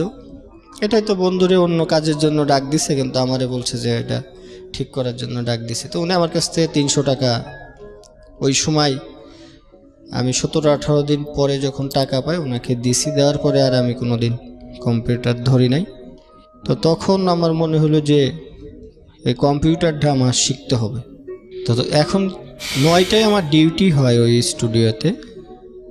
আর এদিকে স্টুডিও উনি মাঝে মাঝে ভিডিও করতে পাঠায়, এইটা করতে পাঠায়। তো ডিউটি ছিল সকাল 9টার থেকে রাত্র 10টা পর্যন্ত দোকান খোলা থাকবে। এরপরেও উনি 10টা-11টা পর্যন্ত আমাকে খাটাইছে। তো খাটানোর পরে তখনও কিছু মনে করি নাই। তখন মনে হতো যে কম্পিউটারটা জানলে ওই যে অপারেটর ভাইয়ের যে বেতন, তখন ওই অপারেটরের বেতন ছিল মানে 2800 টাকা, 2800 বা 3200। আমি যদি শিখতে পারতাম, তা ওই অপারেটরের কত রেসপেক্ট করে মালিক, তার যা বলে তাই শুনে। আর আমার তখন মনের মধ্যে আমার খুব কষ্ট যে কম্পিউটারটা যদি আমি জানতাম, তো ওনার কাছে জানতে চাইতাম যে ভাই এটা কী দিয়ে কাজ করেন, কেমনে করেন। তো উনি এগুলো শিখাইতে যাইতো না। তাই এগুলো বহুত কঠিন কাজ, আমরা এটার ইঞ্জিনিয়ার ইডা সিডা বলে আমাকে দাবায় রাখতো যে এটা করো ওইটা করো। আমরা মূলত অফিসে এখন যেগুলো করি, যে পিয়ন টিয়ন বা যারা সহকারী থাকে তাদেরকে যারা ভালো এক্সপার্ট আছে এরা সহজেই এখনও আমাদের ভিতরে এই কাজগুলো করে, যে সে শিখে গেলে হয়তো আমার কদর কমে যাবে। কিন্তু আসলে আমি জানি না এগুলো কতটুকু সত্য। তো ওনারা যখন কাজ করতো মনে হতো কম্পিউটারটা কি যেন একটা জিনিস, তারা আমাকে ধরতেই দেয় না, আশপাশে আসতেই দেয় না। যদি একদিন কম্পিউটার অনটাও আমাকে করতে বলছে, তা আমার সে খুশি মনে হয় আর পৃথিবীতে কেউ হয়নি, যে আজকে কম্পিউটারটা তো অন্তত আমি অন করতে পারছি। তো তখন করলাম যে ওই ডিউটি শেষে ছুটি, তখন মানুষ যখন খুব বেশি অসহায় হয় তখন সমাজের সব মানুষই সুযোগ নেয়। ওনাদের সপ্তাহে একদিন ছুটি আছে, কিন্তু আমি 30 দিনই আমাকে ডিউটি করতে হয়, 30 দিনই ডিউটি করতে হয়। তো এরকম 3-4 মাস ওখানে ডিউটি করার পরে আমি কিছু টাকা ওখানে জমানোর পরে যে ওই জায়গাতে আমি আর চাকরি করব না। তো তখন আমি এই ফার্মগেট এই এরিয়া ছেড়ে চলে গেলাম মিরপুর 10-এ। মিরপুরে কাজ করার পরে ওখানে আমার কিছু প্রমোশন হলো, যে আমি যেহেতু একটা স্টুডিওতে কাজ করেছি, ওই জায়গায় আমি মিরপুর ডিজিটাল কালার ল্যাব ওইটার নাম। তো ওখানে আমি কাজ যখন জয়েন করলাম, যে স্টুডিওর কোনো কাজই তো আমি পারি না, ছবি টবিগুলো তুলতে পারি, এগুলো একটু ভালো আমার জানা আছে। তো ওখান থেকে একটা আসলো যে আমি কম্পিউটারটা, তখন একটা ভাই ছিল যে এরকম, তখন শুধু ছবিটা কাটতে পারলেই হলো আর প্রিন্টটা দিতে পারলে এইটাই একটা স্টুডিওর বড় একটা প্রসেসিং ছিল। তো আমি এক ভাই ছিল ইঞ্জিনিয়ার ফুজির, ওনাকে আমার কাছে টাকা ছিল তখন 700, ওনাকে আমি দিলাম যে ভাই আপনি আপনার পায়ে পড়ি, আপনি আমার এই কাজটা শিখাই দেন। শিখাই দিলে আমার এখানে আমি যে কয়দিন আসি, দেখো আমি তো থাকবো না, বাইরে চলে যাবো, আমি তোমাকে শিখাই দেবো লালন, তোমার আমি কথা দিচ্ছি। আমাকে ভাই প্লিজ, ঠিক আছে তুমি কাজের সময়, মালিক থাকলে তো ঝামেলা করবে, তখন মালিক যখন না থাকবে, ভাই এটা একদম সহজ কাজ, তুমি শুধু মাউসটা ঘোরানো আগে শিখো, এরপরে আমি বাকিগুলো। তো উনি যাই হোক আমাকে একটু সুযোগ দিল, পরে কম্পিউটারটা উনি আমাকে শিখাইছে ছবি টবি এডিট করা। এরপরেই যাই হোক আমি একটু তখনই হলো সমাজে একটু দাঁড়াইলাম, তখন আমি ওই জায়গায় বেতন পাই। বেতন পাওয়ার পরে যেহেতু আমি এখানে পিয়ন হিসাবে কাজ জয়েন করলাম, তো ওই জায়গায় যেহেতু আমি মর্যাদা পাবো না, হালকা একটু কম্পিউটার যেহেতু শিখছি, তখন আমি ওই জায়গায় শিফট করে আবার চলে গেলাম ওই যে মিরপুর 1-এর ওই সাইডে এশিয়া স্টুডিও নামে এখনও আছে ওইটা, ওখানে আমি কাজ জয়েন করলাম। তখন ওরা আমার বেতন ধরলো 3800 টাকা, একটু প্রমোশন আরও একটা হলো। তো তখন যাক এইভাবে করতে করতে 1 বছর পরে আমি কলেজে ভর্তির আবার সুযোগ আসলো। তখন আমি বাসা ওই সাইডে না নিয়ে, যেহেতু এই ফার্ম গেটে আমি তখন থাকতাম তেজকুনি পাড়াতে, তো তখন আমি ওই ঢাকা কমার্শিয়াল কলেজে ভর্তি হওয়ার সুযোগ পাইলাম। সুযোগ পেয়ে এখন ওই মালিক তো সেই আবার ক্লাসে যাওয়ার ঝামেলা জটিলতা তৈরি হয়ে গেল। এদিকে মালিক সকালে যাইতে বলে আমার ওদিকে কলেজ, আমি তখন নিয়ত করলাম যে কলেজে আমি যাবই। তো কলেজে চ্যালেঞ্জ কয়েকদিন করার পরে এই যে অর্থের কাছে আমি আবারও পরাজয়। তখন ওই জায়গায় মালিককে বললাম যে ভাই আমার 2-1 দিন সুযোগ দিতে হবে, আমি একটু কলেজে যাব। তো মালিকটা খুব ভালো ছিল, ঠিক আছে যে 2 দিন ওই 2 দিনই, আর কিন্তু করা যাবে না, লেট করা যাবে না, আমাকে এই 2 দিন দিলেই হবে। তো যাক আমি সপ্তাহে 2 দিন ঢাকা কমার্স কলেজে যেতাম, কমার্শিয়াল কলেজটা ছিল এটা তেজকুনি পাড়াতে, তখন আমি থাকি। তো এখানে থাকার পরে যেটা হতো যে ওখান থেকে যে রাত্রেবেলা পড়বো, এই পড়ার সুযোগ তো, যে হোস্টেলে থাকতাম সবাই, হোস্টেল বলতে একটা বাসা বাড়ি মতো ম্যাচ টাইপের ছিল। তো সেখানে ওই রাত্রেবেলা সবাই গার্মেন্টসে কাজ করে, তো ওরা তো রাতে ঘুমায়, আমি রাত্রেবেলা এসে 10টার পরে পড়ালেখা করলে সবারই বিরক্তি। তো ওখানে আমার হোস্টেল থেকে নোটিশ দিয়ে দেওয়া হলো, ওই বাসার যে আন্টি ছিল যে না এখানে থাকা যাবে না, রাত্রেবেলা পড়ালেখা করলে সবাই গার্মেন্টসে কাজ করে, ওরা ভোরবেলা যেতে পারে না। তো ওখান থেকে প্রায় যেই পড়াটা শুরু করলাম, তখন আবার এই আবাসন যে স্থানটা ওইটা আমাকে ত্যাগ করতে হলো। একদিন ঝগড়া বিবাদ করে আমাকে ভাঙতি মাসের মধ্যে আমাকে বাইর করে দেয়,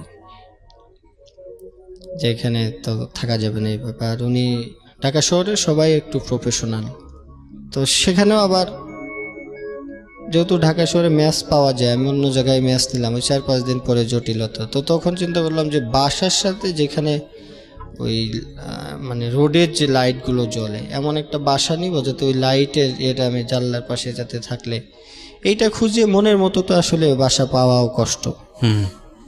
তো গরমের মধ্যে লেপ বা খাতারটা গায়ে দিয়ে আমি এরকম আলো করেও আমি পড়ালেখা আমি করেছি। তো এই কলেজেও টিচাররা কিন্তু সেই 7-8 যে ঘটনাগুলো এখানেও ক্লাসে যায় না, অপমান অপদস্থ। তো আমি খ শাখায় ছিলাম, আমার রোল ছিল এখানে 90 আর 91 ছিল আর একটা মেয়ে। তো মেয়েটা একটু পাগলি টাইপের ছিল আর কি, সবাই বলতো। তোর সাথে আমার খুব মিল, ওর কাছ থেকে আমি তথ্য নিতাম। আর এখানে তো যাওয়া হয় নাই। তো যাক, প্রথম পরীক্ষা দ্বিতীয় সময় পরীক্ষা দিয়ে যখন ইন্টারমিডিয়েট ফার্স্ট ইয়ার শেষ হয়ে যাবে, পরীক্ষা দিয়েছি আমি, কিন্তু আমার সব খাতায় দেখাইছে অ্যাবসেন্ট। তো আমি রেজাল্ট নিতে গিয়ে দেখি যে আমি পরীক্ষায় বলে দিই না, আমি টোটাল ফেল। তা আমি সে প্রিন্সিপাল স্যারের কাছে আমি গিয়ে বললাম যে স্যার আমি পরীক্ষা দিছি। কয় না, তোমার প্রেজেন্টই তো নাই। আমি স্যার প্রেজেন্ট নাই, ঠিক আছে স্যার আমি কাজ করি এই জন্য স্যার আমি আসতে পারি নাই। তো ওই স্যারটার এটা আমার মনে হয় এই ভাগ্যটা অনেকটা ভালো। তো ওই স্যার আমার কোনো কথাবার্তা শুনলো না যে সব স্যারে কি তোমাকে ফেল দিছে। আমি কই স্যার দেখেন, শুধু একটা সিগনেচার না স্যার, আমি অনেক পড়ে তারপরে এতগুলো সাবজেক্ট পরীক্ষা দিছি স্যার, কোনোভাবে একটা সুস্থ মানুষের পক্ষে এই ভুল হবে? উনি আমার কথা শুনে নেয়। যেহেতু আমি ক্লাসে যাই না, এইটা একটা আমার সবচাইতে বড় অপরাধ যে আমি ক্লাসে যাই না। তো স্যার আমার কথা শুনে নাই। তো ওখানে এখন ওই স্যারটার হয়তো আমার ওইবার রেজাল্ট হয় নাই। 7-8 দিন পরে আমার ভাগ্যটা খুবই ভালো আমি বলবো, ওখানে নতুন প্রিন্সিপাল স্যার আসলো। এই ঘটনাটা কিন্তু আমার এর আগের লাইফেও একবার ঘটেছে। তো স্যার সবাই ক্লাসে যাচ্ছে, সেকেন্ড ইয়ার উঠে গেছে, আমি ফার্স্ট ইয়ারে এখনও রেজাল্ট আটকানো।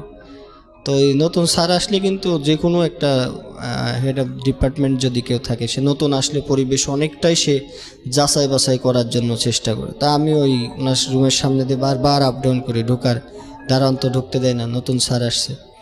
তো উনি ফলো করে যে যখন উনি নামাজের সময় বাইরে হবে তখন ধরছি, স্যার এরকম এরকম, তুমি কি কলেজের স্টুডেন্ট? আমি জি স্যার। কী সমস্যা, তুমি ক্লাসে না গিয়ে? আমি কই স্যার আমার ফার্স্ট ইয়ারে আমি পরীক্ষা দিছি, কিন্তু সব স্যার আমাকে অ্যাবসেন্ট দেখাইছে, আমি পরীক্ষা দিই নাই। পরে কয় তুমি কথা কি বুঝে বলতেছো, যে স্যারদের বিরুদ্ধে কথা বলতেছো, যে স্যারদের সাথে কি তোমার শত্রুতা আছে?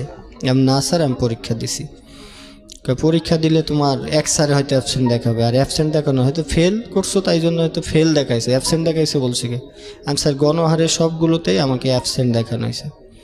পরে বললো যে তুমি এখানে দাঁড়াইলো দিয়ে আমার যে পরীক্ষার সময় হাজিরা খাতা, ওই খাতাটা নিয়ে আসেন। পিয়নরে বললো নিয়ে আসতে। তা স্যার ওর খাতার কি অবস্থা দেখেন তো, হাজিরা খাতে। দেখলো যে সই আছে। আমাকে আমার পিছনে এই ছিল, আমাকে এই ছিল, আমি এইভাবে স্যার পরীক্ষা দিছি। তুমি বললো ফেল করবে কেন? তুমি যদি ফেল করো তাইলে হয়তো, তো যেহেতু পুরান খাতা অনেক দিন আগে রেজাল্ট পাবলিশ হয়েছে, মানে তো অনেক দিনে গ্যাপ পড়ে গেছে। তো স্যার তো আমার সাথে অনেক রাগারাগি। আর একটা স্যার আছে, উনি আমাদের অ্যাকাউন্টিং নিত, ওই স্যার এসে তো আমাকে ইচ্ছা মতো বকাবকি, বেয়াদব ছেলে তুমি কলেজে আসো না, আবার এখানে ঝামেলা তৈরি করছো, পরীক্ষায় হয়তো দাও নাই, ক্লাসে যে আসার সুযোগ পায় না, সে পরীক্ষা দিল কীভাবে? আমি না স্যার, আমি পরীক্ষা দিছি। তো ওই স্যার তখন প্রশ্ন করলো, যদি পরীক্ষায় না দেয় তাহলে খাতায় সই আসলো কীভাবে? আপনারা খাতা দেখি ওর খাতাগুলো নিয়ে আসেন। তো সবগুলো সাবজেক্টের খাতা উনি চেয়ে পাঠাইলো। স্যাররাই নাম্বারিং করছে অনেক, আমার একটাতেও এ গ্রেডের নিচে নাই ওই সময়তেই, সবগুলোতেই হলো। ইন্টারমিডিয়েট আমার ওই যে ডাক্তার মালিকা বিশ্ববিদ্যালয়ে ওখানে পড়ছিল। তো অ্যাকাউন্টিংয়ের দিন আমার যে ওই একটা ফ্রেন্ড ছিল পিছনে, ও বারবার বলতেছিল যে তুই আমার এই হিসাব বিজ্ঞানটা দেখাবি, ওর সাথে আমার একটা কন্টাক্টই ছিল, ঠিক আছে তোকে দেখাবো। তো হিসাব বিজ্ঞানটা আমি অনেক ভালো পারতাম, কারণ কমার্সেও আমি ছিলাম। 9-10 যখন পড়েছি তখন আমি কমার্সের ছিলাম। তো ওকে দেখাইতে গিয়ে আমার দুর্ভাগ্যবশত আমার থিওরি লেখার পরে অঙ্ক 2-1 করার পর ওকে দেখাইতে গিয়ে আমার খাতাটা কেড়ে নেয়। হ্যাঁ, হলে আমার খাতাটা কেড়ে নিছে। তো আমি 1 ঘন্টা পরে যখন পরীক্ষা দিয়ে বাইর হয়ে চলে আসছি, সব মানুষজন আমার মুখ পানে চেয়ে রয়েছে, এই এক্সপেল করছে কেন, বা খাতা হয়েছে কেন, এটা সেটা। তো মানুষের মানে আমি তো কাঁদতে কাঁদতে বাইর হয়ে গেছি, স্যারে আমার কাছ থেকে খাতা নিয়ে নিছে, আমার খাতা দেয় নাই। তো উনি আমাকে বললো যে তোমাকে এক্সপেল করলাম না, কিন্তু তুমি পরীক্ষার হলে আর একজনকে দেখাচ্ছ। তো আমি কাঁদতে কাঁদতে বাইর হয়ে গেলাম, চলে গেলাম 1 ঘন্টার ভিতরে। তখন তো চতুর সাইডে গার্ডিয়ানরা থাকে, মানুষের অনেক রকম প্রশ্ন, মনে হয় নকল করতে গিয়ে ধরা পড়ছে, এ করতে গিয়ে ধরা পড়ছে, ও করতে গিয়ে ধরা পড়ছে। তো তারপর যাক ওখান থেকে বাইর হইলাম, রেজাল্টটাও অন্যান্য পরীক্ষাগুলো দিলাম চুপচাপ। যে দেওয়ার পরে তখন আমার এই হলো 2009 সালে আমার ইন্টারমিডিয়েট শেষ হলো। তখন আমার 2টা ডিগ্রি অর্জন হয়ে গেল।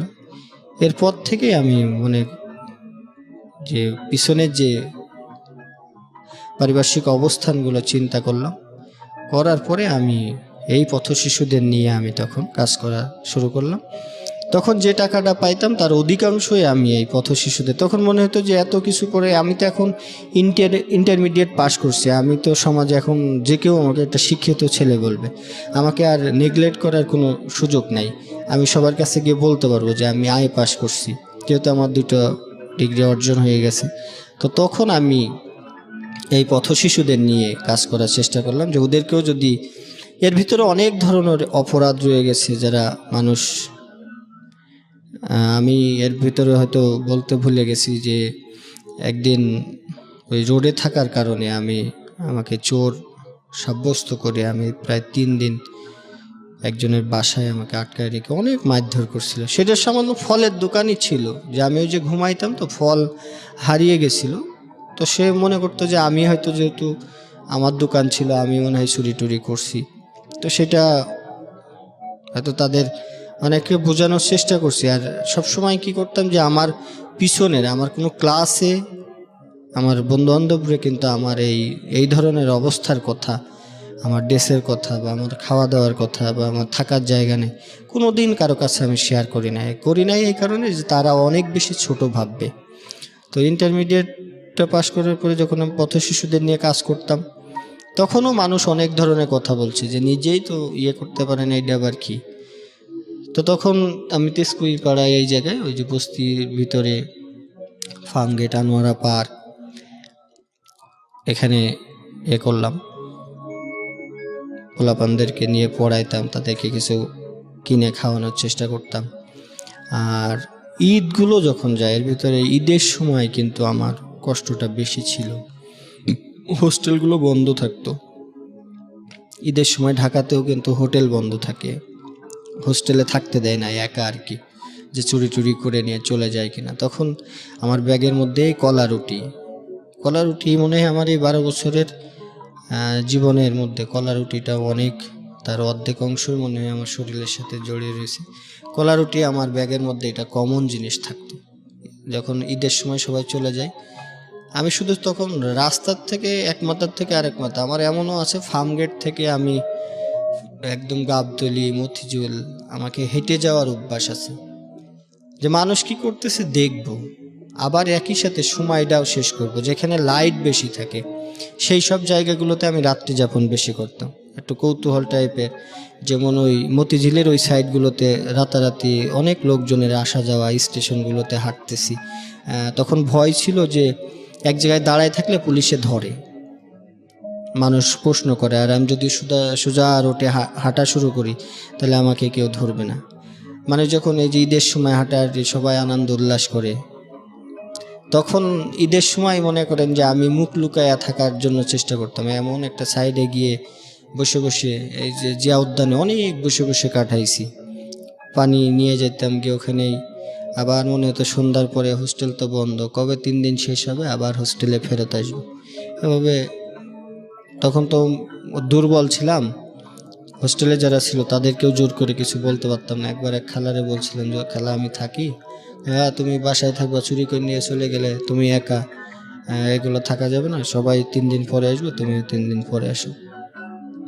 তো তখন থেকে একটা নিলাম যে আমি যদি এদেরকে সুযোগ করে দিতে পারি, অনেক জায়গাতে হয়তো মুখে বলা হয় যে সুবিধা বঞ্চিতরাই বরাবরই বঞ্চিত হয়, আর যারা সুবিধা ভোগ করে তারাই সুবিধাগুলো বেশি পায়। আমরা কোথাও গেলে পরে যখন আমি অসহায় তখন আমার কথা কেউই শোনে না, আর যার টাকা আছে পয়সা আছে তাদের সুপারিশেরও অভাব থাকে না।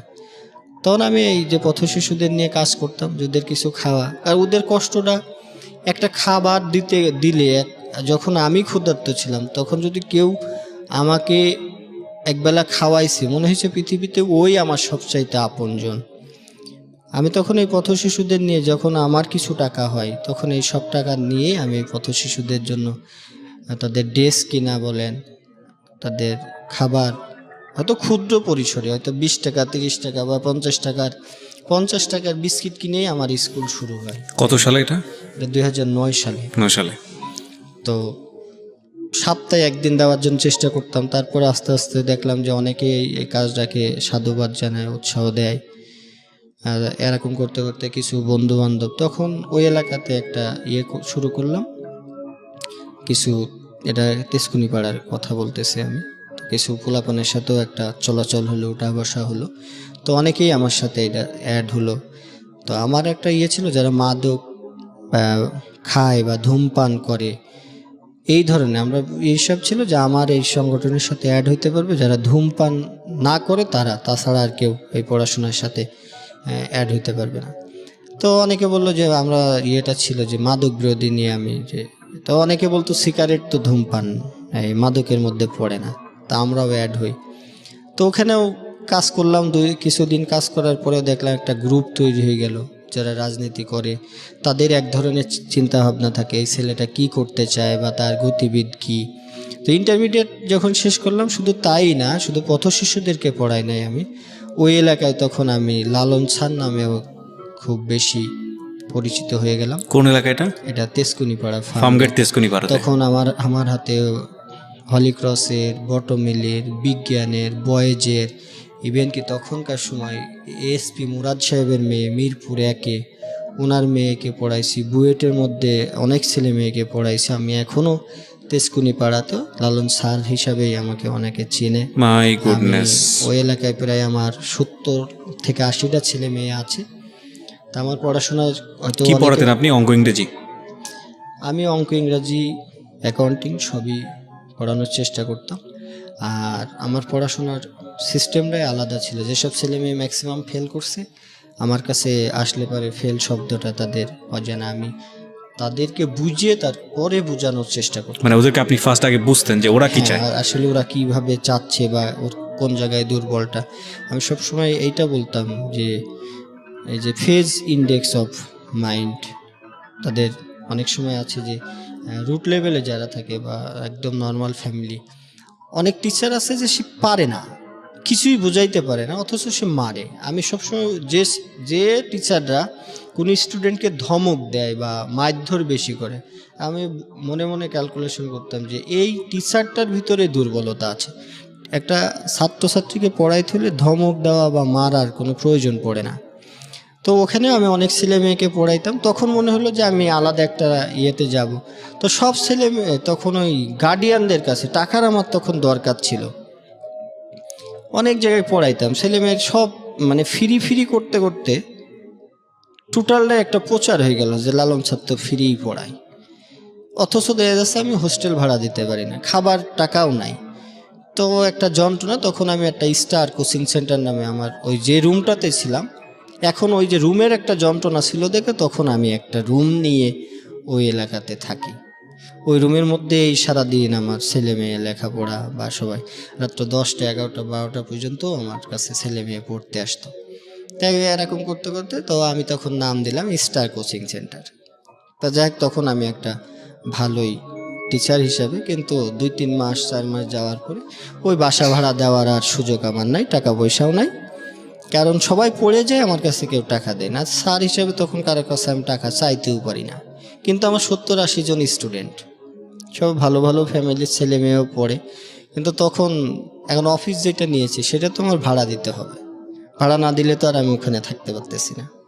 তা যাক, আস্তে আস্তে ওই কোচিং সেন্টারটা আমি তখন ওই যে এসপি মুরাদ সাহেবের মেয়েকে যখন পড়াইতে যেতাম মিরপুর, ওনার কাছ থেকে কিছু টাকা পাইতাম। তো বাইরের তখন টিউশনি নেওয়া শুরু করলাম, যে তখন আর এই কোচিং সেন্টারটা আমি ধরে রাখতে পারলাম না।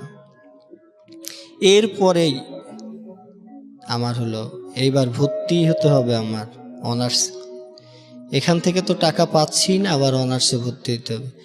তো অনার্সে ভর্তি হব, তখন হলো যে ওই কাজগুলো করতে গিয়ে দেখতাম যে যখন বস্তির মধ্যে যেতাম অনেক মানুষ নির্যাতিত হয়, বা সুদের ব্যবসা সুদের উপর যারা টাকা নেয় তাদের উপর কী ধরনের অত্যাচার হয়। তো এইগুলো ক্যালকুলেশন করতে করতে মেন্টালিটিটা পুরাটাই ঘুরে গেল।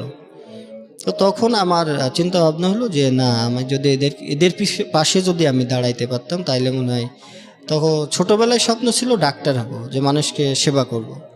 এখন মনে হলো যে এদের পাশে দাঁড়াইতে পারে কারা, বা কি করলে প্রশাসনকে কিভাবে এদের পাশে এদের সহযোগিতা করে। অনেক ধরনের ইয়াবা ব্যবসা বলেন, তখন তো ইয়াবা ছিল না, এই যে হিরোইন টিরোইন ইডা সিডা এটা প্রকাশ্যে বিক্রি হচ্ছে, তারপরেও প্রতিবাদ করার এইটার জন্য একটা ফ্যামিলিতে মারামারি কাটাকাটি, অথচ প্রশাসন তো সবই জানে। তাইলে এক শ্রেণীর লোককে তারা আগে ধরে নিয়ে যাচ্ছে, যে রোডের পাশে হিরোইন বেচে বা গাঁজা বেচে তাকে ধরে নিয়ে যাচ্ছে।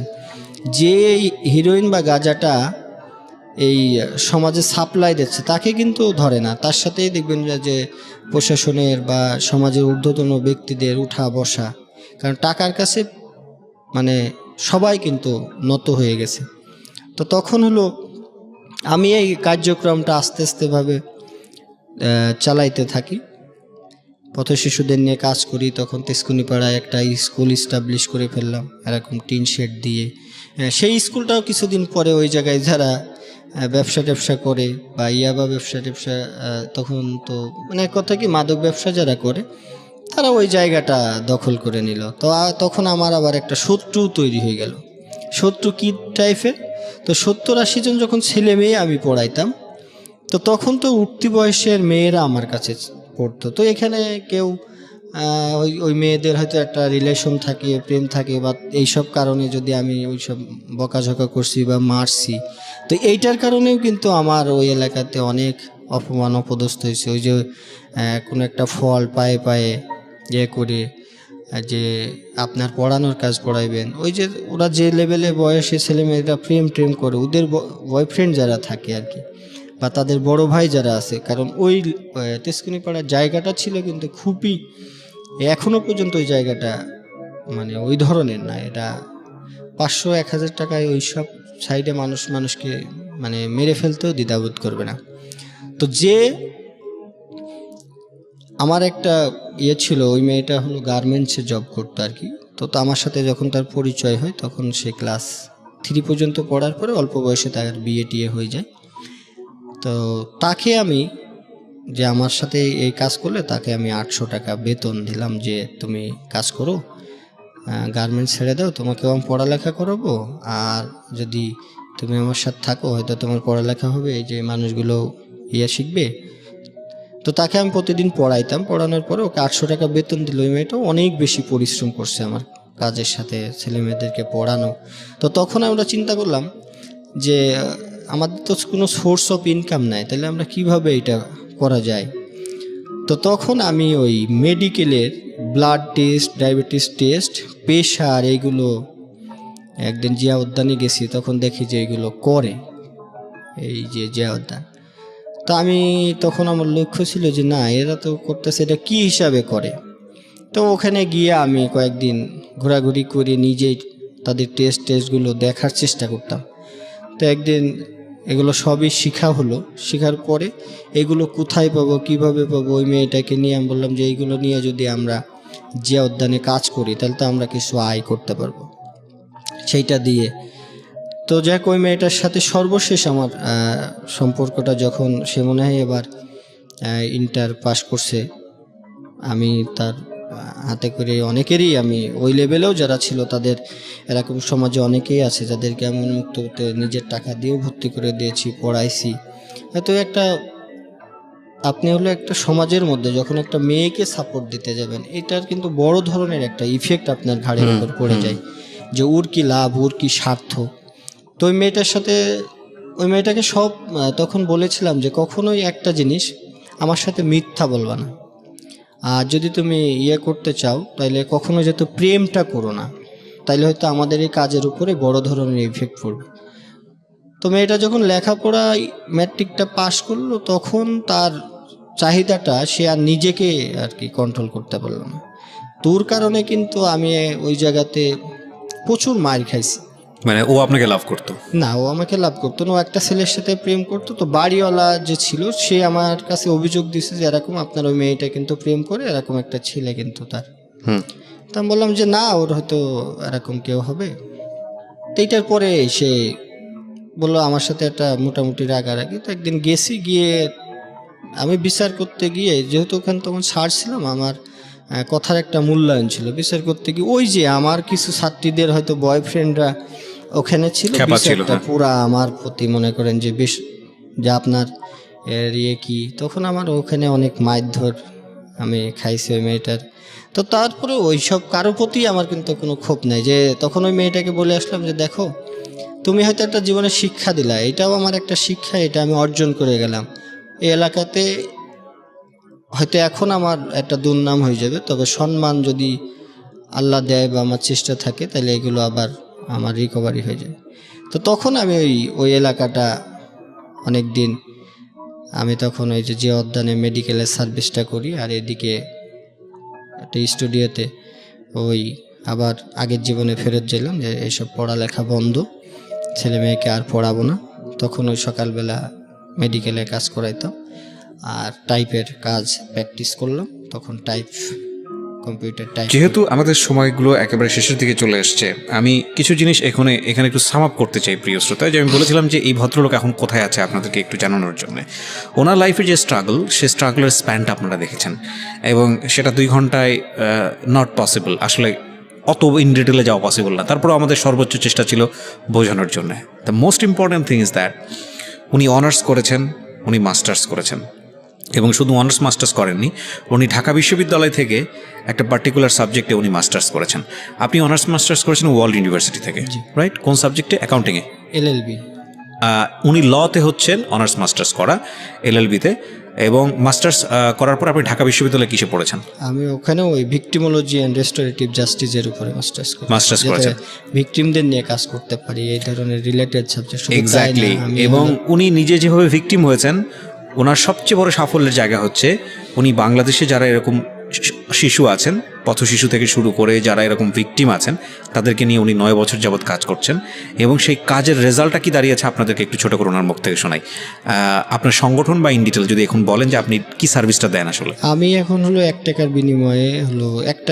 বিনিময়ে শিক্ষা, চিকিৎসা আর তাদের খাদ্য আর বস্ত্রের ব্যবস্থাটা করছি। আমার ঢাকাতে এখন ওভারঅল 5টা অফিস আছে, সেখান থেকে আমার অনেক ভলেন্টিয়াররা আছে। আমি বাণিজ্য মেলাতেও 4 বার বিনামূল্যে একটা স্বাস্থ্যসেবা ক্যাম্পও আমি দিয়েছি, যেখানে প্রতিদিন 5 থেকে 7 হাজার মানুষ আমাদের কাছ থেকে বিনামূল্যে সেবা নিয়েছে। এটার নামটা কি? অপরূপ বাংলাদেশ। অপরূপ বাংলাদেশের ব্যানারে আমি কাজটা করি। কত ভলেন্টিয়ার আছে আপনার এই প্রতিষ্ঠানে? আমার এখন 1/2 শতাধিকের বেশি আর কি ভলেন্টিয়ার, যারা এখানে রেগুলার সার্ভিস দেয়। কত লোক সেবা পায় এখানে মান্থলি? এটা হলো আমাদের সেবাটা টোটাল ফ্রি অফ কস্টে থাকে। তো সেখানে আমাদের যে সীমাবদ্ধতা আছে, ওইভাবে আমরা, এমনও দিন গেছে যে যখন ভালো থাকে, তো তখন প্রতিদিন সবগুলো কেন্দ্র মিলে আমার ঢাকাতে 53টা থানাতেই আমাদের ফ্রি সার্ভিসের ব্যবস্থা আমরা করেছি। তো প্রতিদিন আমরা 1200 থেকে 1400 লোকের টার্গেট থাকে। আর আমাদের একটা বড় পার্ট হলো, আমার প্রায় 4.5 লক্ষ এখন ব্লাড ডোনারের একটা লিস্ট আছে আপনার কাছে। হ্যাঁ, যে কেউ চাইলে আমাদের কাছ থেকে ফ্রি অফ কস্টে ব্লাড নিতে পারে। ব্লাড ডোনার আমরা প্রোভাইড করে থাকি, এনি কাইন্ড অফ গ্রুপ। হ্যাঁ। তো আমাদের হলো ব্লাড নেওয়ার একটা শর্ত হলো যে ওই যে হসপিটালে ভর্তি আছে তার ডকুমেন্টস আমাদেরকে দেখাতে হবে বা ওয়ার্ড নাম্বার, এরপর আমাদেরকে মেসেজ করলে আমরা দিয়ে দিই। আর আমরা এখন বস্ত্র বিতরণ থেকে শুরু করে যে ডেইলি খাবারেরও একটা পার্ট আমরা রেখেছি, যে 1 টাকায় তাদের শিক্ষা, তাদের চিকিৎসা। এটা কি ডেইলি চলে? ডেইলি বললে আসলে ঠিক হবে না, কারণ আমার তো ওই ধরনের কোনো ফান্ড নাই। আমি এখন লয়ার প্র্যাকটিশনার, শিক্ষানবিশ আইনজীবী হিসাবে কোর্টে যাতায়াত করি, ইনকামও তো বেশি নাই। লোয়ার কোর্টে? হ্যাঁ। আচ্ছা।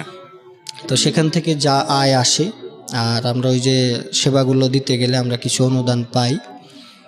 মানুষ সেবা নিয়ে হয়তো কেউ খারাপ মন্তব্যও করে, কেউ ভালো মন্তব্য করে। অনেকেই যে অনুদানগুলো দিয়ে যায় 5 টাকা, 10 টাকা, 20 টাকা, 50 টাকা, 100 টাকা, সেখান থেকেই আমরা এই অদ্যাবধি যা সেবা দিয়েছি সবগুলো ওই ফান্ড থেকেই আমরা এই সেবাগুলো দিতেছি।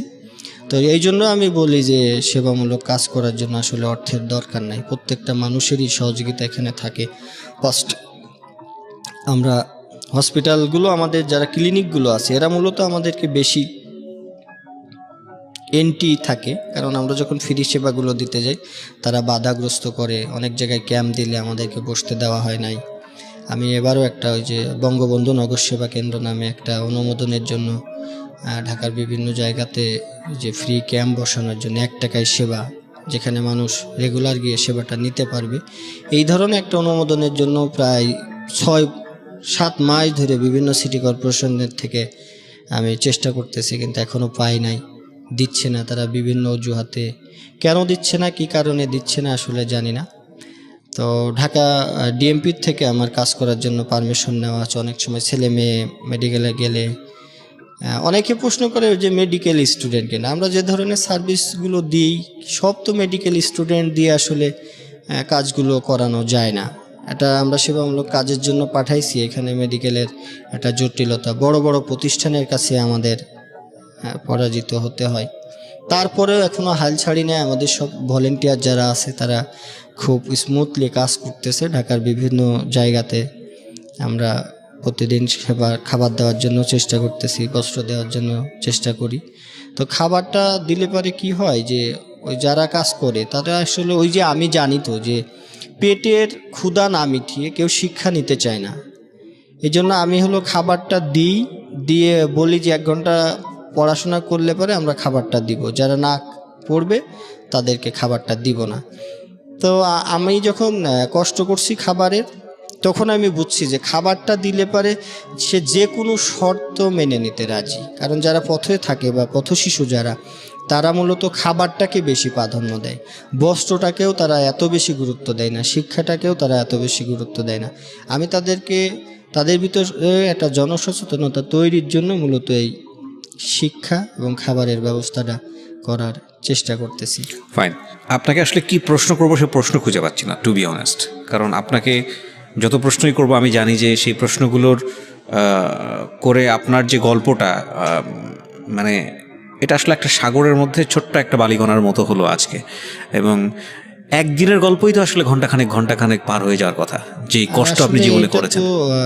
গল্প না, জীবনের একটা বাস্তব কাহিনী, যদি বাস্তবতা। যেহেতু 12 বছর আমি বিভিন্ন জায়গায় ঘাত প্রতিঘাত, হয়তো অনেক কিছু বলি নাই বা এড়িয়ে গেছি বা সময় স্বল্পতার কারণে বলা হয় নাই, যেগুলো শুধু যদি মানুষ এইটুকু চিন্তা করে যে একটা ড্রেস আমাকে কয়েকটা দিন গায়ে শুকাইতে হয়েছে বা 3 দিন পানি খেয়ে জীবনযাপন করতে হয়েছে, সেখান থেকে আমার এই পথ শিশুদের নিয়ে কাজ করা, এটা আমি কখনোই চিন্তা করি নাই যে আমার একটা অর্গানাইজেশন হয়ে যাবে বা আমি অর্গানাইজেশন চালাবো। তখন মনে হয়েছে একটা কাজ করতে হবে, তাদেরকে একটু কিছু শিক্ষা দিতে হবে। সেই জিনিসটাই হয়তো আল্লাহ এমনভাবে দাঁড় করাইছে যে আমার মনে হয় ভবিষ্যতে আমার এই যে আমি আইন পেশার সাথেও যাচ্ছি, আমি তাদের সাথে এখন আমি ওইটার সাথে আবার অ্যাড করে দিয়েছি যে 1 টাকায় আইনি সহায়তা প্রদান।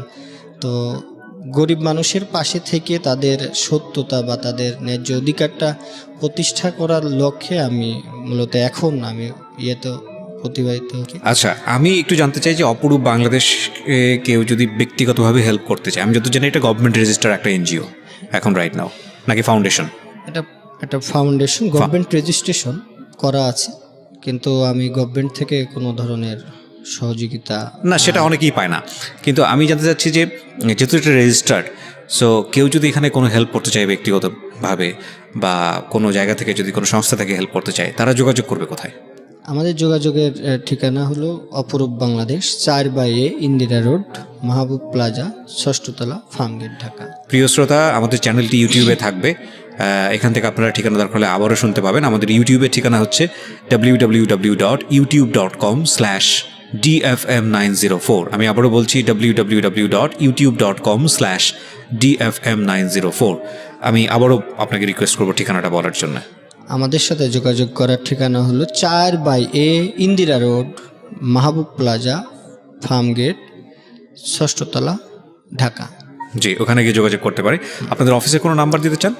অফিসের তবে নাম্বার নাম্বার দেওয়ার আগে আমার একটু বলার আছে, সেটা হচ্ছে এই নাম্বারটা আপনি দিলে এমন হবে যে মানে এই নাম্বার আগামী 2-4-6 মাস রিসিভ করে আপনি শেষ করতে পারবেন না। সেই রিস্ক যদি আপনি নেন, আপনি নাম্বারটা দিতে পারেন।